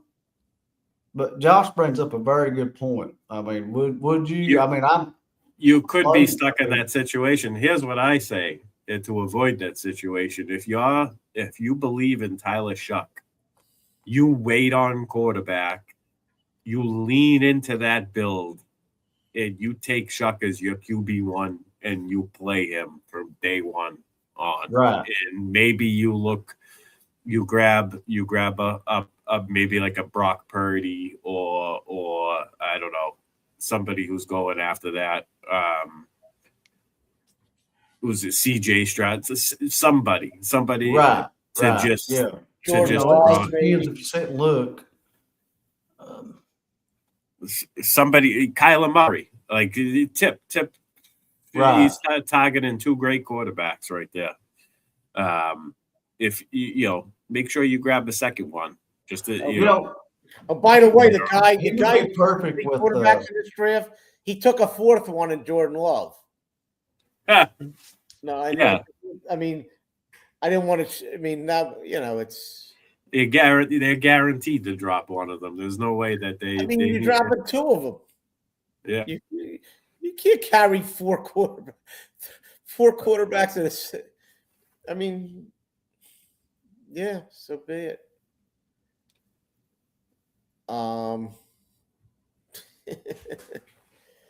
That was Jordan Love. Joey mentioned. I think you could see the new offensive coordinator, right?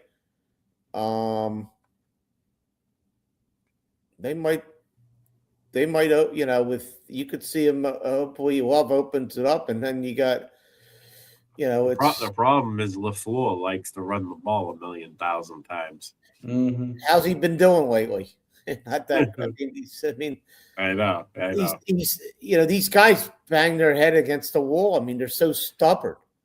You got, it'd be one thing if you were making the league, if you were, going to the NFC Championship game every 2 or 3. They rely on that defense and try to grind the game down a little bit and rely on their defense to make plays and time of possession. That's like Mike LaFleur's. What the hell's his name? Matt LaFleur's MO. Yeah, so I like what Josh was saying, and he's right. I mean, I like Chuck. I would draft Chuck as a starter. Yeah, not after Jalen Hurts and Dak Prescott. I'm gonna put Chuck, and it's he's right. It's not a bad. It does make you different. Now, the only way it doesn't make you different is if you really hit on that pick and he actually finishes as a top 10 quarterback and people are starting. I'll tell you another thing. He's got to stay. He's got to stay in the QB2 range. I'll tell you another thing too. Yeah, I know this sounds crazy to people, but it happens all the time in fantasy. You just don't realize it. It's just like he's talking about, like starting Shuck in the shootouts. If you're there, okay, there's going to be Tyler Shuck teams with Olave. There's going to be some with Jordan Tyson. Maybe Tyson is the guy who gets hot in the shootout. Olave draws all the coverage unless he can open it up. I mean, there's so many different scenarios. Yeah, you want to leverage that. Absolutely. Yeah, that's just like Caleb Williams is a perfect example. There are going to be some Caleb and Loveland. There are going to be Caleb and Burden. There are going to be Caleb and Ondunze. You got 3 different opportunities with that one quarterback with 3 offensive pieces. This is good conversations to have, because when you sit and look at them, where can you – Tyler Shuck is that guy that can catapult you if you're brave enough to play him, and based on how he plays, he could be – I don't know. He could be he could struggle, and then you just have to take a shot on him, or he could come out, that's no different than when we're sitting here talking about how he played down the stretch. If anybody goes back and look at the points that Brock Purdy got at the end of the season. I mean, his playoff numbers, he scored I can't remember what it was. It was some crazy. JC makes a good point here too about Jalen Naylor having history with Kirk. Josh, that was the best comment of the night. Josh's, yeah. Only the truth. We're talking 50-7. Yeah, we are. Yeah, we're the junkies here. We got the needles in our arms. Can't just. We're not showing it, but we got them. On May 26th. That's right. That's right, baby. Hey. This is why I get these two guys on here. We have a little conversation about football. What was the show script tonight, guys? There was none, right? I did. Wing it, baby. Wing it. We'll show a draft board. We'll talk about some shit. And it ended up being a pretty good show. We got into a lot of good topics. We had some good engagement. We're just started too, guys. Good engagement from the chat. We had great questions, that led us to good conversations. So yeah, it's been a good 90 minutes, 100 minutes actually now, 100 minutes. And Gamburg his props. He's actually a good team. It's a good team. Steve, the Fantasy Sopranos, he's usually on because I think he drafted a nice team. Team 1. Yeah, he's in the fantasy. He's everywhere in fantasy. You'll see Sopranos everywhere. He's a good drafter. He was in my baby grill too. The guy you can't miss. You can't miss him. NFC. He's in the NFC. The FFPC. He enjoys himself. God bless. He never stops. Hey, look. You know what? You can never get too much. If you can do it, good for you. Now I have to say for myself, this is the earliest I've really started draft. Like I said, I've done some FFPC a little bit, but I'm done there. I won't do no more. But I just think it's.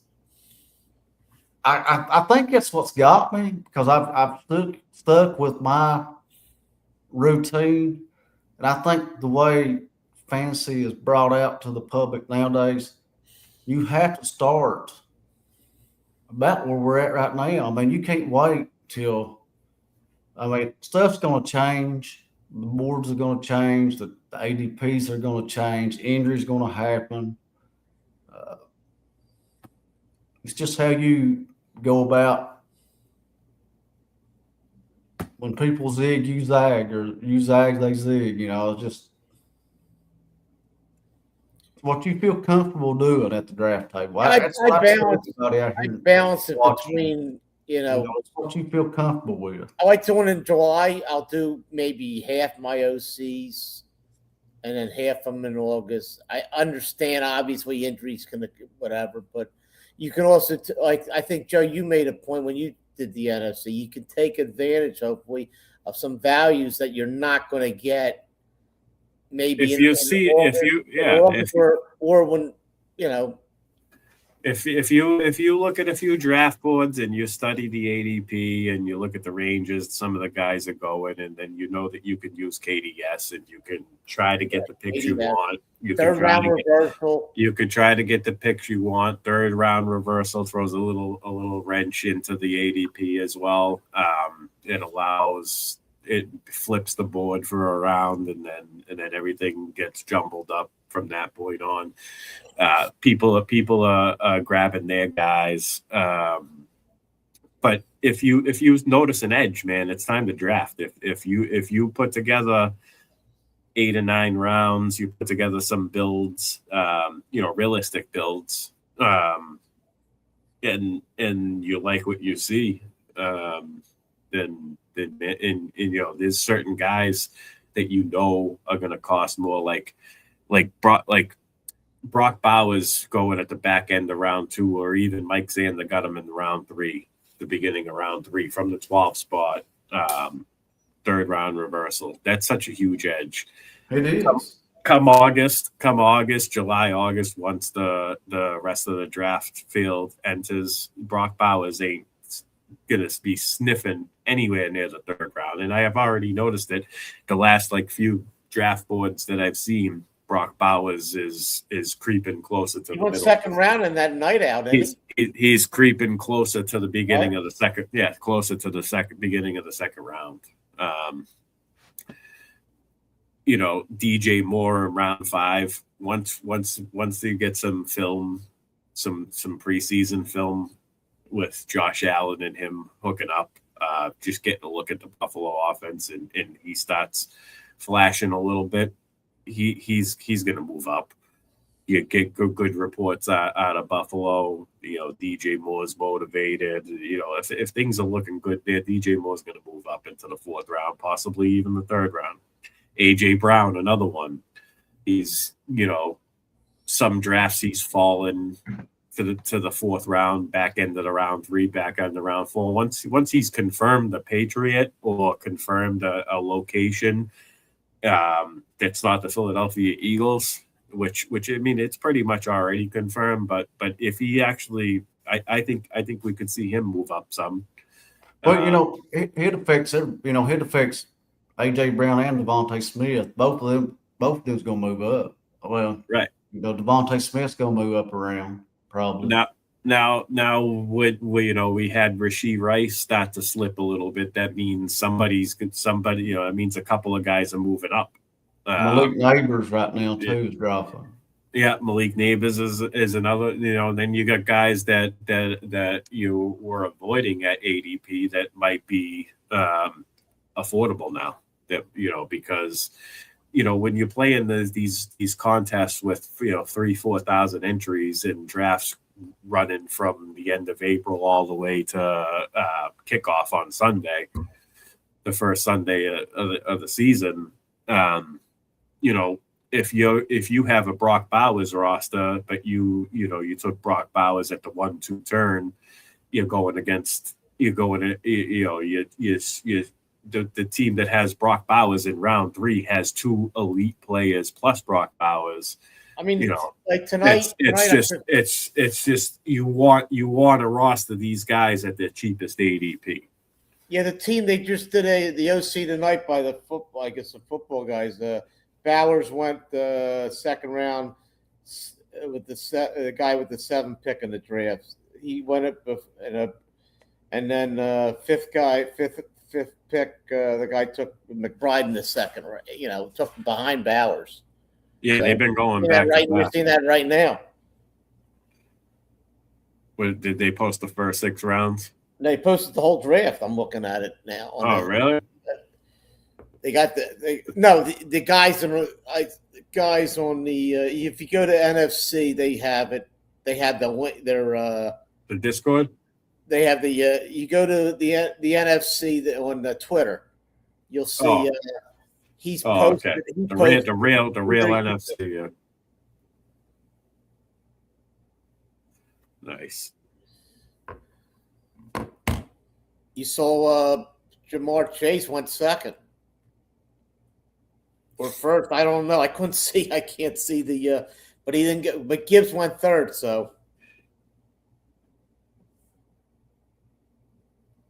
yeah, the front end is weird this year. I don't know. I'm not sure. I mean, it's nice to grab Gibbs or Bijan, but I don't know that I have to see how it looks a little bit closer to August. It usually starts out with the back end having a little bit of an edge, and then things change come August. Yeah, I think once everybody on this, all 3 of us, and Josh and Dan Josh is in the chat.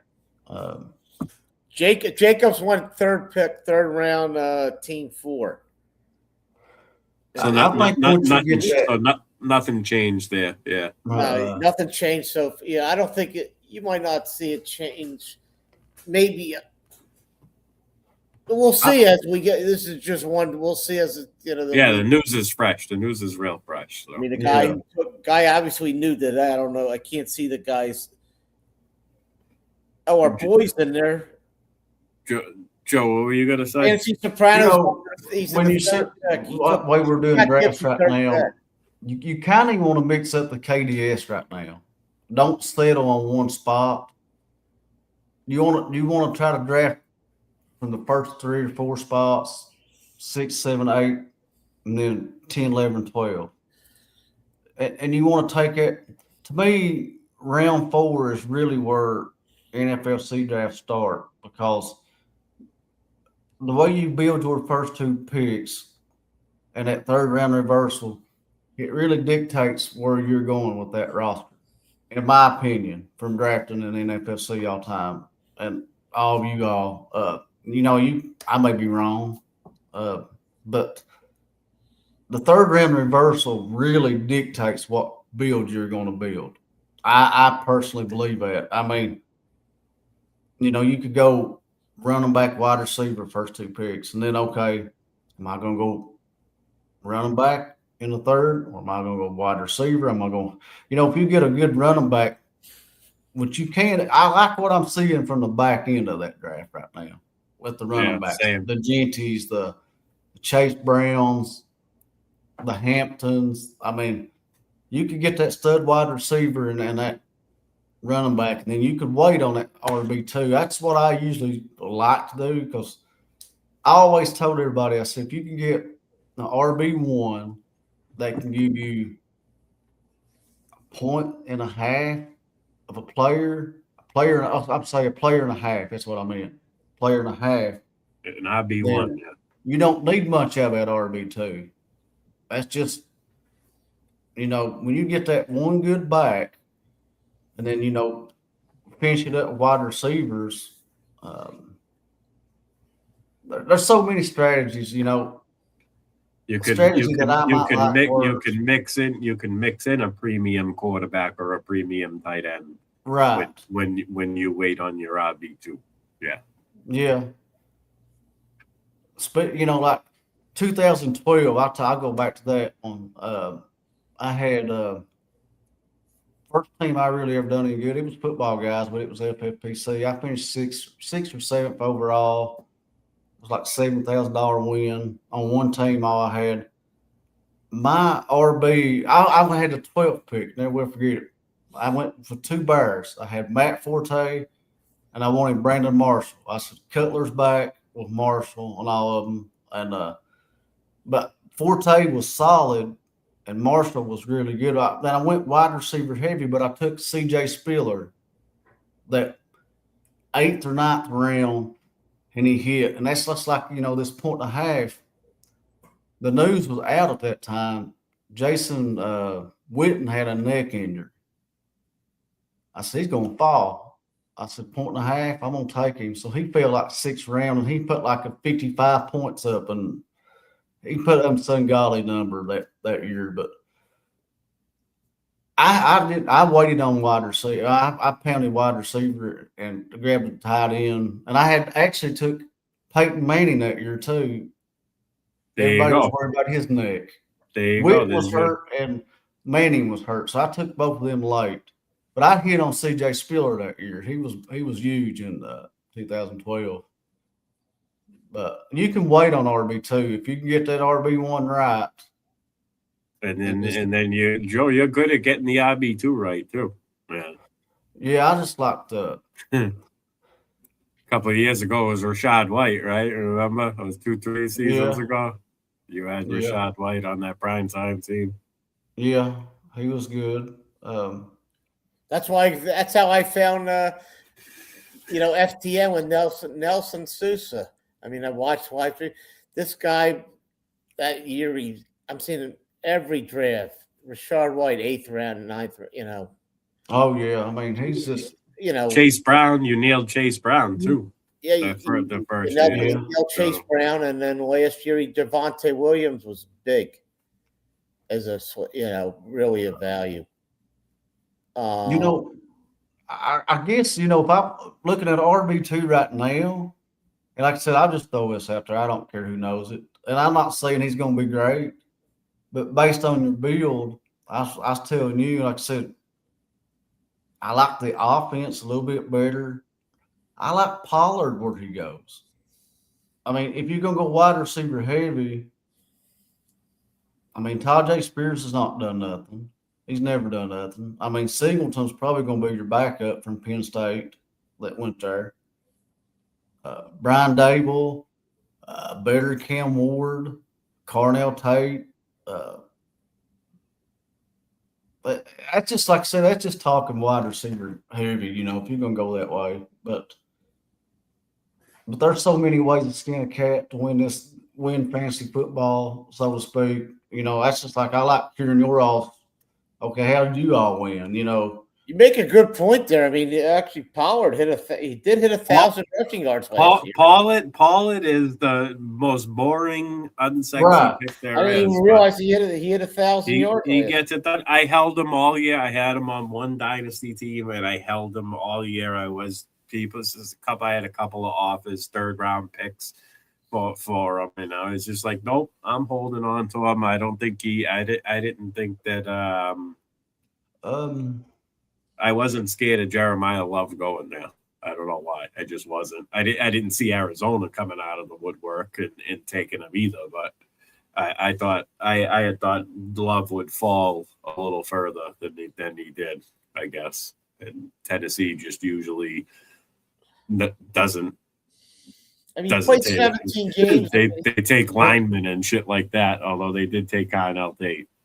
And I'll tell you another player that fits that bill too is the one Mike took and the one that you like. Tyrone Tracy fits a good wide receiver heavy team. I mean, you don't need a lot out of him. If you get 8, 12 points, maybe a week, and you got. Let me ask y'all this. So here's something y'all. I just now thought of it. And I'm not saying this. I don't want people here in this comment think, okay, he just compared him. I'm just talking John Harbaugh. Is he going to use Scatterbo like the Derrick Henry role? Not that he's Derrick Henry. And okay, is he going to use Tyrone Tracy as a Justice Hill? That's what I hope he does. I hope he uses him as the Justice Hill role in the passing game. I just hope he's more consistent because Justice Hill was – at times he was fantasy relevant, in the PPR leagues. Tyrone Tracy could be that guy or better. He's actually better. He can run. Yeah, he can. You're right about looking at Pollard, Joe. You're right. I mean, I didn't even realize. I mean, Pollard, he averaged 4.5 yards a carry. That was better in his prior 2 years. And both those years he hit over 1,000. And he caught, the one thing is, he caught, probably, only 33 balls last year, 17 games, and he was, 41 and 55 the years before. If he, you're right. He's Brian Dable, I think I didn't even realize that. That's pretty good. 4 point, I didn't realize he played 17 games. 15 to 20 touches, and he's part of an ascending offense that could be playing from behind a lot. Yeah. Singleton might have a role later, if they, but you're right. Early on, you're right. Spears is, he's not just a guy. He's a jag. He's just a guy. Yeah, he's not going to get to the first. They're going to. Everybody's trying the Spears stuff. You're right. He's coming in there as a coordinator. He's got to make a good. He wants to make a good first impression. He's not going with Spears. He's going to go with a veteran. The guy's got the stats behind the pedigree, that deserves it. You're right. I mean, he put Josh Allen on the map. I mean, I'm a Josh Allen fan, but now he put him on the map. I mean, he made him what he really is today. I mean, but I like Pollard where he goes. I don't. We need to look it up on NFFC. I don't know where he really got. I think he's ranked 94th. But I don't know where his ADP is. 7th round in this strip. But what more important? Where did he go in the NFC? That's a good. Yeah. I mean, like I said, let's say you go with.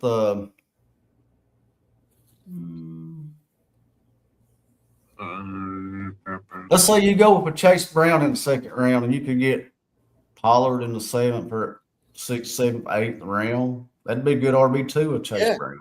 And I would go with later. You just maybe back at for the end of the year. You just have you draft late. I don't know where does Singleton go? Where's he Tony, go? Tony Pollard's ADP is at 90. He's going as the RB 32. I like it. I like it.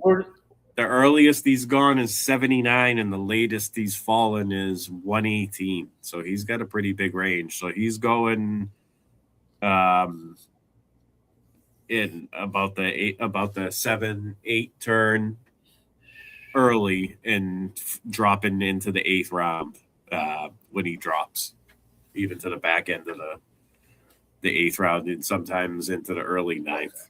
That's crazy. And then when we're all sitting here looking at this and talking, okay, like we mentioned earlier in the show,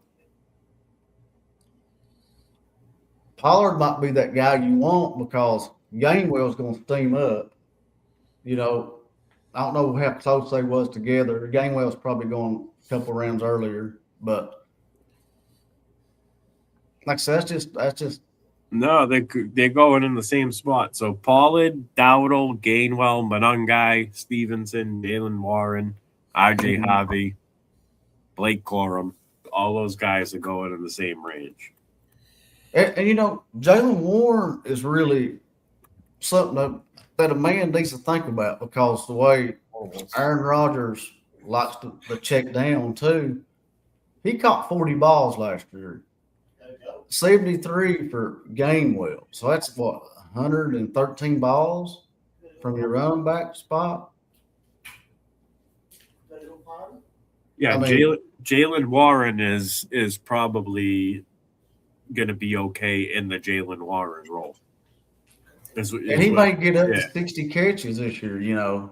He might have enough. Guys, I got a roll here. I got to get to take care of the dog.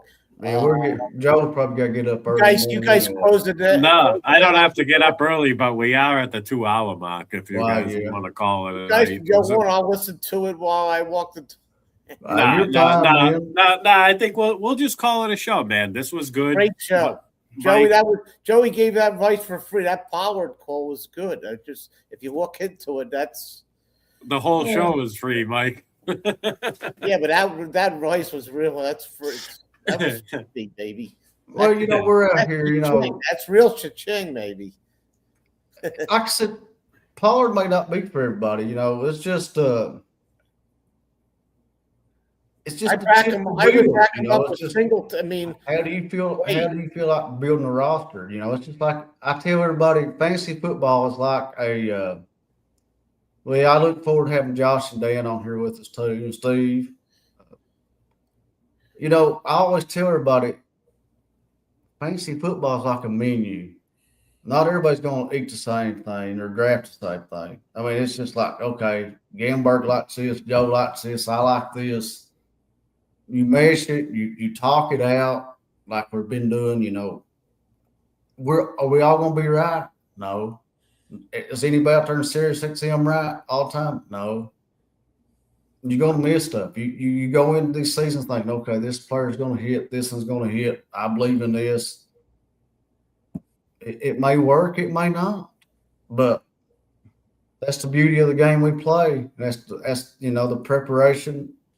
I've never started this early, and I'm happy that I have. I mean, I'm more hungry now than I ever been. You know, I want to do good. We all want to do good. I mean, I don't play for the money. I don't care about the money. I want to win. That's just how I always been. I want to do good. I want to win. You know. All right, guys. I doesn't have the name that I want a league championship than I would. You guys close it out. I will talk to you later. All right. Have a good night, man. Joe. But it's been fun. Keep going, man. You were on a roll there. Well, like I said, we just. You know, if there's still people out there listening, I probably need to give Josh money anyway on all the props we missed, so that's probably a done deal. All the props we missed, you know. Oh, the parlay, yeah, they were like 10-leg parlays, of course. Yeah, he paid for them all the time. So if all we need to do is hit one, though, all we need to do is hit one. We'll break even then, right? Nah, we'll probably make somebody.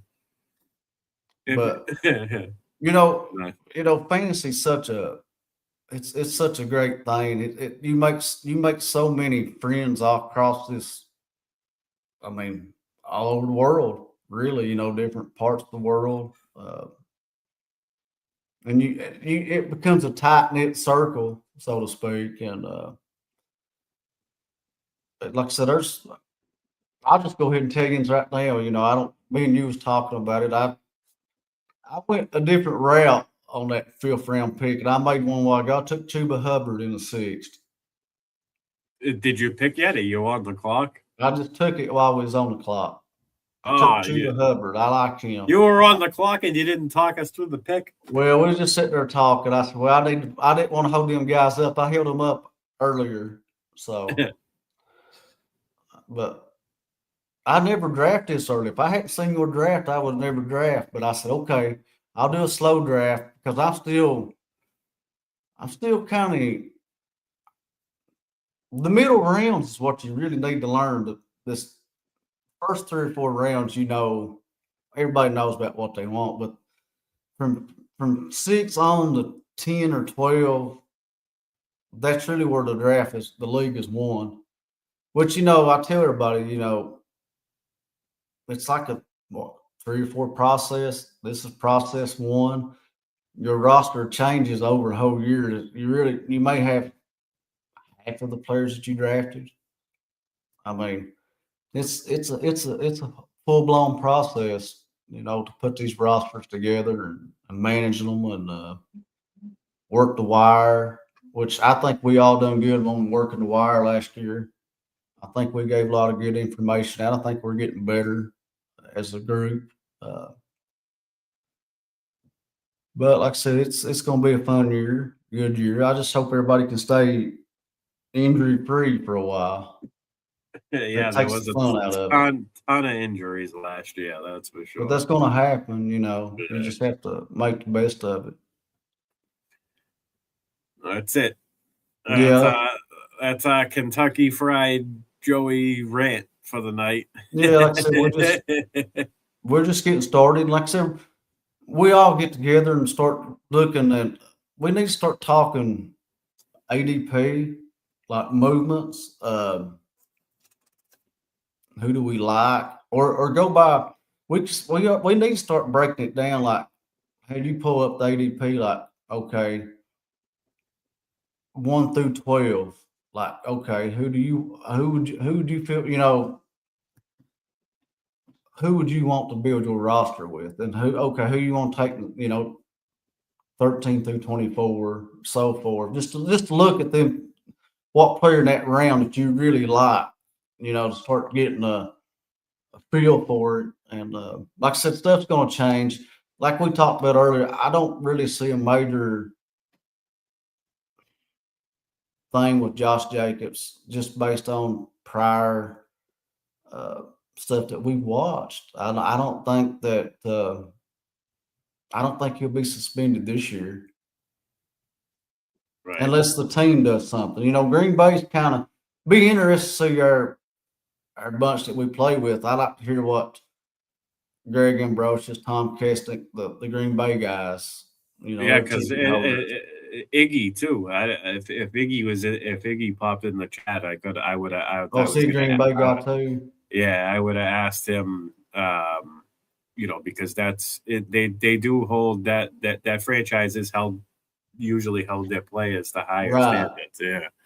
They could do an in-house suspension, like, okay, we're going to suspend you 2 games. Well, they could do their own investigation too. Like, eventually the NFL will probably do an investigation as well. So, yeah, until we get more information on the situation and there's actual evidence, then you're right, Joe. It's probably not going to happen this year. And if you think something's going to happen, I suggest you. Best ball leagues with 30 or plus rounds. Take a shot on Marshawn Lloyd just for the heck of it. Just draft the second, third string backs. Just take them. Their roster spots, so use it. Yeah, I agree, Josh. And things will change if there's actual evidence that Josh is right. Yeah. It's possible. I agree, especially 5 different charges and how serious of charges they are. We went over that what Drew Davenport posted earlier in the show, and he thinks they're pretty heavy, serious charges, not to be taken lightly. And I will say this, I will backtrack, not totally backtrack what I said, but Josh Jacobs may be the first player we've seen that had that many allegations against him when it first starts. I mean, usually like 1 or 2 or something, speeding or reckless driving or DUI, or, usually just hear of one. Yeah, it's a big domestic thing. So, 5 charges, that is a pretty good lot. It might be a different animal for the NFL to deal with. It may be worth watching. Josh brings up Judkins, the Judkins situation that everybody overreacted to last year. It's a good call. I was enjoying that 11th round discount myself last year when he started falling. There were guys, I won't mention names, but there were people on Sirius XM that were saying to completely avoid Quinshon Judkins during all of that, and I love them for that because he started falling, and I got him in a ton of drafts. Just like what you're saying, we all kind of been around the block. How many times you see preseason touchdown? Okay, the guy shoots up the draft boards. I mean, it's going to happen. That's just like Kyle Pitts, remember? Preseason, his second or third year, he went off in the preseason, and then he steamed up to the second round. That was great. I remember that. Yeah, I mean, that stuff's going to happen. I mean, news is going to take place. I mean, these guys, they get involved with these women that want money, and these guys may not all be innocent, but they get hooked up to these wrong people. This stuff's going to happen. I mean, some of it's probably fake, some of it's probably for money, and on the other hand, some of these guys probably do what they actually accuse them of doing, and they get out of it. It's just the nature of the beast of the money these guys has behind them, backing them, but. That's pretty. Like I said, we'll have to see more of that. We'll have to keep up with Adam Schefter and Ian Rappaport. They'll beat each other to the punch. But we'll have to keep up with Drew Davenport, like you was talking about too. Yeah, Drew gives great updates on all the legal situations. He's usually the first thing I search when I see news like this. So, I mean, you could actually see next year, like. If this goes down, I mean, could he be like Rashid Rice, first 6 or 7 games? Possibly. But like I said, we'll have to let it play out. But yeah, we need more. When is everybody going to come back on and talk football again? It's fun. We might do we've been trying to get a show together going on Steve's channel. On Wednesday nights. Oh, tomorrow night, if you guys do roll tomorrow night, I'm in the auction. I signed up for the 9 p.m. auction, first auction of the year. It's being live streamed. NFSC? Yeah.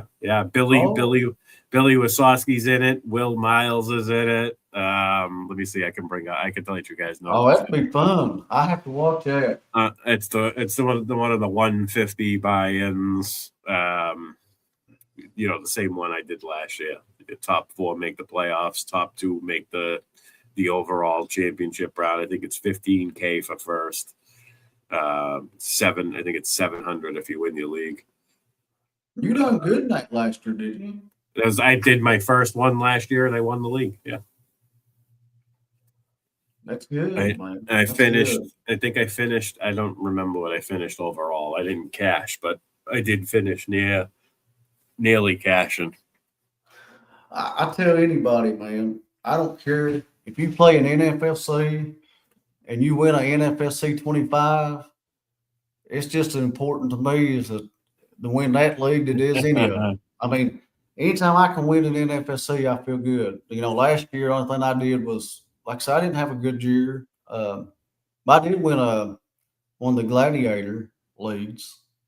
Did do pretty good in it, but somebody's live streaming it. I don't know if it's Greg and Jeff or if it's somebody else that's in the draft. I'm not live streaming it. I don't think I could live stream an auction. Too much to pay. I'm going to try that. There's way too much to pay attention to. It's fucking tough, man. I know Steve D'Angelo's done some. I know I watched a couple of Nelson Sousa live streams where he's done auctions just to see how they work, get a good feel of how they work. The only two formats I have not played in is an auction and a guillotine. I've not tried the guillotine leagues. And listen, man, auctions got a lot of polka characteristics to it, so I really enjoyed it. It's 3 hours long. You get a 10-minute break halfway through. They give you a 10-minute break. So that they go on for a while. There's a lot to pay attention to. There's a lot of strategy involved. See, I would like that because I would pay nothing for running backs. And pay up for wide receivers and tight ends and dude, it's awesome because you can put together builds that you can't usually, that you might not be able to get in a draft. Like I think last year, my two big spendings were Bijan and Trey McBride. That's where I dumped most of my money on. Now, when you talk these leagues, now I'm just I don't know, people out there probably knows that I don't, but like when you put together your team, do you all still have the $1,000 fab budget? Yes. Yeah, that's completely separate. Yeah, that's completely separate. I mean, but you still can pick up people on auction. No, it's the same as the regular. It's the same as the OCs. Right. So I'm saying you can still pick up people like after you build your auction team. Yes. With the money, there's still a waiver wire. Yeah, the waiver, the way you get $200 to spend in the auction, and then the fab is completely separate. That's the same as the regular 1,000. You get 1,000 for the season. I'm gonna have to join one of them just for the heck of it. Yeah, Joe, you'll have a blast, man. You'll have a blast. We'll have to try. Yeah, I gotta find out where it's being live streamed. I'll send you the link because I'll probably have it on during as well, just to listen to it. But yeah, auction tomorrow night, 9 p.m. Looking forward to it. If you find out, let me know. I may not. I'll sit and watch it. Yeah, I'll send you a link once I figure it out. They put it's in the lobby. It says it in the lobby. Okay. Actually, although it did fill up, so maybe it's not in the lobby anymore. I'll have to look. I'll figure it. It very well could be Greg and Jeff, but I have to look into it. I just know that they are live streaming it. It sold. They posted it last week. It sold out last week. Been waiting all week for this. So, but yeah, Joe, we're gonna close it out, man. We've been 20 minutes bullshitting extra. Yeah, I'm gonna go watch the Tonight Show. Nice. I like watching it every now and then. I think it's reruns this week, but I probably missed some of them. I can't stay up all the time, but I've got to get myself prepared again for Monday Night Football, or stay up late and watch it. But yeah, I've never drafted. I was going to tell you my first 6 picks. I went against what you talked about. You want to go over that? You want to? I'll just run them down right quick. So Joey's in the middle of a slow draft. Football guys OC. Yeah. I like his build so far. I went different on what me and you talked about because I don't want to show everybody everything right now. I'm gonna save that for August. The player that me and you talked about. Oh, okay. I said I'm gonna just do. I'm gonna try it. First round, pick six. I went JSN. He fell to you, actually. He fell to me at Somebody who got pulled up? Amon Ra went 5. That's right. Amon-Ra was the one that got pulled up in that draft. So okay. on the turn, I took Brock Bowers. Yep. And then, wait just a second. My battery's getting low. Hold on just a second. You haven't been plugged in? No, it had a full battery. There we go. Round 3, I took Ladd McConkey, just hoping that Mike McDaniels does something. And, I don't mind that. I think there's a bounce back here coming for him. 4th round, I took T. Higgins fell. Josh didn't like that at Bengal. He fell. I said, that's a good wide receiver 3. Round 5 is where I was like, what do I want to do? There was so many options that I was thinking about going. I said, I'm going to go full-blown wide receivers here. I missed Odunze. I missed Abuka. Waddle. I liked him too. Yeah. I went upside. I said, because I said, I like the playoff schedule. I like the quarterback we talked about. I said, I'm going to take the rookie with upside. I took Jordan Tyson in the 5th. Wow. I said, then I took Chuba Hubbard while we was online. So, and there's other running backs I can get and that quarterback. I was going to take other players, and I like the other player that me and you talked about too, but I'm going to save that. I don't want nobody Nice. right now. Now here's my rebuttal to you wanting to save it. I don't think you're going to get him in round 5. Later I'll probably draft again. Josh likes it. Josh, he put together a nice squad. He's got a nice build going. I know he took. I'll send it to you in the Twitter group. But we'll get off here and I'll take a picture of my draft. I can't get it all shrunk down on the. And there's some good players in that draft too, man. I mean, players I respect like Sopranos. Fancy Sopranos. Yeah. I think the world of Mike Sanda. He's a beast. He's putting together a good one too. I mean, as always. Like I said, I just wanted to be different. And that don't mean I might take Chuck. I don't know. Be different. That's what it's about. I mean, when you're competing against 4,500 teams, you got to be different somewhere. I mean, I don't know. I'll be honest with you. I will tell you this. At 6, I was going to take Amon-Ra St. Brown if he failed. I thought that's who was coming to me. But JSN following the 6 is nice. I like that. Yeah. And Bowers. I just want to see how the mixing the tight end, see how it works. Like I said, I don't know. It's I like that. We talked about this earlier, Joe. I like premium tight end in a heavy wide receiver build. I feel like that's when it maximizes its positional advantage. You got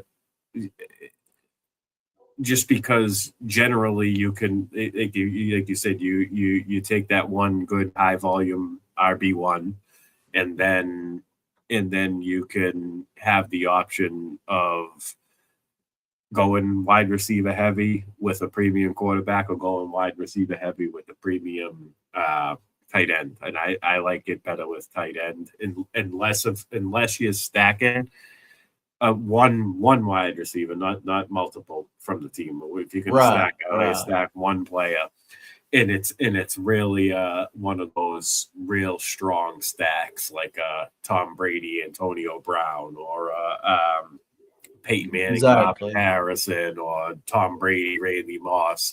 The stack really gotta have that consistent high upside to it. you don't ever want to. I don't necessarily say force and stack, but that's usually when I would go with a premium quarterback if I have the wide receiver one from that team. But Right. otherwise, I really like the premium tight end with 4 wide receivers in the first 5 or 6 rounds. I really Right, and I'm gonna tell you, I was actually gonna target Joe Burrow, but the guy who took him don't have a bingo. He just took him. I thought I said okay. naked. And the guy who had Jamar Chase in this draft, 6 points per passing touchdown. Yeah, he's got Josh Allen. The guy who drafted Jamar Chase has got Josh Allen. So I said, okay. And the guy who chased Brown, he didn't get him either. I said, okay, I got T. Higgins. I said, I'll go with the Burrow Higgins stack combo, or whatever you're going to call it, combo. I guess. I said, I'll go with that. Different. But it didn't work out that way. So, but like I said, it's early. We'll see how it plays out. But going back to a good friend of mine started implementing the tight end with Tommy Libretti, but he liked a guy that everybody knows. He's with RotoViz. They say he created. It's kind of touchy subject because some people think Chris Vaccaro started it. The zero. Vaccaro didn't buy it. Vaccaro did it. With everybody. Yeah. Claimed he won it. I think he won a prime time too. The year or so before or after Chris, it was somewhere around that time, 2011, 13. But he puts out articles every year of like implementing the tight end. He'll give you like a number of like 15 running backs for 0 RB build. That's really how he's won over the years. And and you need the premium tight end. I think you do in the heavy wide receiver 0. And I like Trey McBride just like the next person. But after coming off a year like he had, even like Michael Wilson coming off the year he had, and this is going to sound crazy to the audience out there, who would the man really want in that offense? Would you take a shot on Marvin Harrison? He's done nothing. He's the one that could really catapult numbers where Wilson and McBride's going to flatline or maybe fall under what they done last year. I mean, they got Jeremiah Love now too. Yeah, and with Tyler Algier, they may run the ball more. They may want to take it out of Jacoby Brissett's hand from all the turnovers, even though he's fantasy relevant, but he turns it over. So, I mean, there's just so many. When we're doing these drafts right here, all of us, it's like a puzzle. It's like, let's finish putting this puzzle together. Like I said, we'll see how this works out. See what else I can do with it. I'll keep y'all updated on it. But like I said, we'll get off here. It's 11:30. But I want to go watch a little bit of tonight's show and look at baseball scoreboard and see how bad my teams are doing. Nice. But like I said, I still got great show tonight. I have to keep up with the NFSC because it don't shut off till 1 o'clock. It is 1 o'clock. I do it. It's a 2 hour. You got a 2 hour time, 2 hour window, right? I said once I get to bed, like if I want to go bed at 12:30, if I'm two picks behind, I said I'll go ahead and fall asleep. You shouldn't have to worry about 2 hour time limit. They don't start it back till 9 the next morning. You're good now. If you're not on the clock right now, you're good to go. Yeah. These guys draft pretty quick, but 2 hour clock isn't bad. I like that one. But we'll get off here. Like I said, we've got so much more to talk about, come up with, talk strategy, help these people out, help ourselves out. Get a feel from, like I said, Josh and Dan and Steve and whoever else wants to join us, all of us, Gamburg, and see what we can come up with, see what kind of builds we can take from each other, players we like from one another. I hope we put together some fantasy monsters this year. And hopefully you can put together a good one tomorrow night. I'll be interested. Yeah, I can't wait. I'm excited about the auction. Those are fun, man. Yeah. All right, Joe. Good night. We're gonna get out of here, Joe. Great show. Appreciate everybody in the audience. Tip, JC, Josh, everybody with the questions. Great show tonight. We'll see you all next week. Have a good night. Okay.